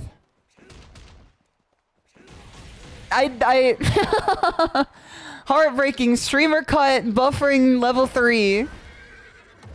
Died. Streamer cut buffering level 3 in burnout. Died. He's kind of pressing buttons. He's Bison. He's Bison. What more do you want from him? He's pressing buttons because the buttons work, you know? He's playing a character where the buttons just do what you want them to do. And you can space yourself out enough to not have to care. Shit. You know?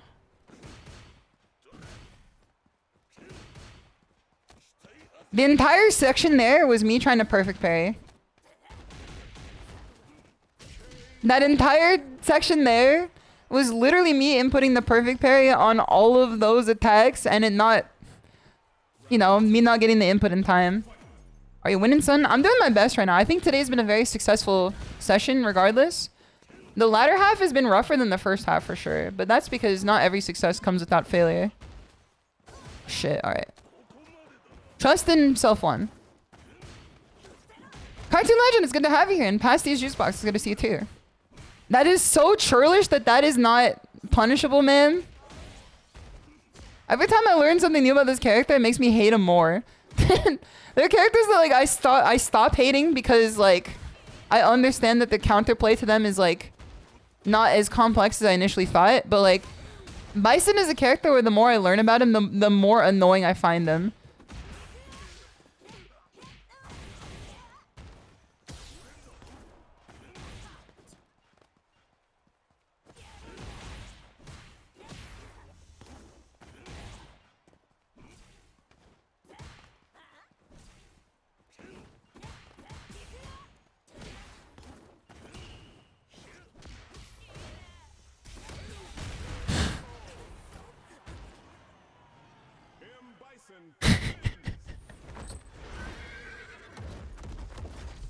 He's so annoying, man. The Shimada Zen, the tilt whiplash goes hard. I mean, it's kind of like the expected outcome when you put yourself in these situations. Nice try. I think it was a pretty nice try. I think it was a pretty nice try. Had a pretty chill day off. I'm pretty good. I'm glad to hear that. I'm glad to hear that. I'm doing pretty good too. Hold on.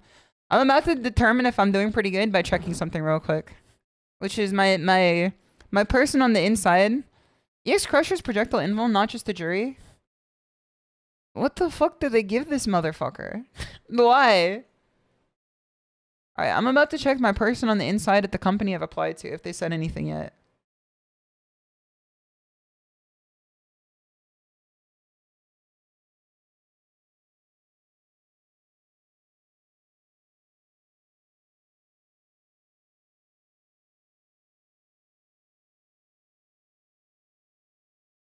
Okay, I've gotten no update. Outside the fact that my process was moved to the hiring manager. So we'll know. I should hear back tomorrow about the interview I had at the big company that I've applied to. That would be like a huge lifestyle change for me in which I can make significantly more money and do things that like I'm proud of doing. Essentially the last 4 years of my life have been hopefully leading up to this point. So it's a spirit bomb of good vibes. Thank you. I've chosen to believe that I've been put in the universe where I get this job. I looked at the DM from my person on the inside, and it was just the same DM that I got before, which is that my interview or my application has been moved to the hiring manager. I believe in Shimada. Thank you. I don't want to work at FanDuel. I don't want to work on FanDuel, man. I want to work on this game instead. Professional fighting game player and paid. Also Red Players, it's good to see you. Yeah, I've unfortunately, I've said this like a million times, so I apologize to everyone who's heard it, but as a game developer, I was laid off in January, and I've been looking for a job for like the last like 2.5 months or so, because it's been the first part of the layoff, just like learning better coding and stuff like that. Flex on the hiring manager with your scandal results. I'm gonna fucking get cease and desisted, man. They're gonna kick me out. They're never gonna speak to me again. I think today was a really good session. We got to Diamond 4. We learned a lot. I think we learned a lot for sure. I think that like what we're experiencing right now is like the frustration of like the grasping for answers. The process of looking for answers revolves a lot around stretching your hands out into the darkness and pulling out whatever comes to you. I think that what my brain is going to do is after this process is calcified within itself, I should be able to understand what I'm going for better. Because in my mind, like I said before, this could be a little naive. I think that like if I know someone's playstyle, I could beat them. Now, whether I could beat them in the timescale of a singular set or beat them in the timescale of like, I play a long set with them and I can finally get one win, that's two different things for sure.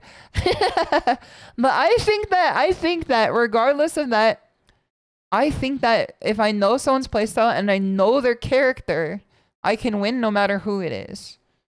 I think I can win no matter who it is. I hate that they showed off Elena so early. We don't get her until June. This waiting sucks. If she got the healing, she could stay gone.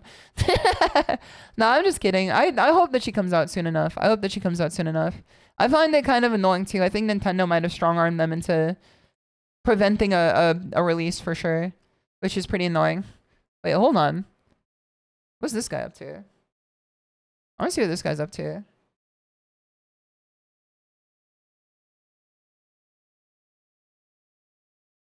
It looks like Brawl Pro is playing Street Fighter 6 right now. So I'm going to start the raid real quick. We're going to see what Brawl Pro is up to. If you guys do not see the raid notification in the corner of the screen, I always appreciate refreshing your page and joining along for the raid. Lots of streams this week. So if you guys do not know, hold on. Let me grab it real quick.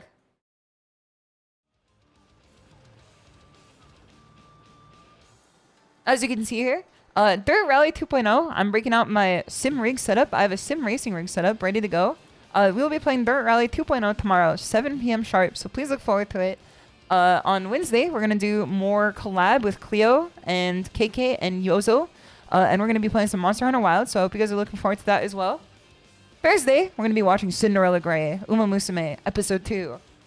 Saturday, we're going to be playing some soccer. We're going to do the rematch beta, so I hope you guys look forward to that as well. Here is the Discord. If you guys have not joined, always appreciate joining along.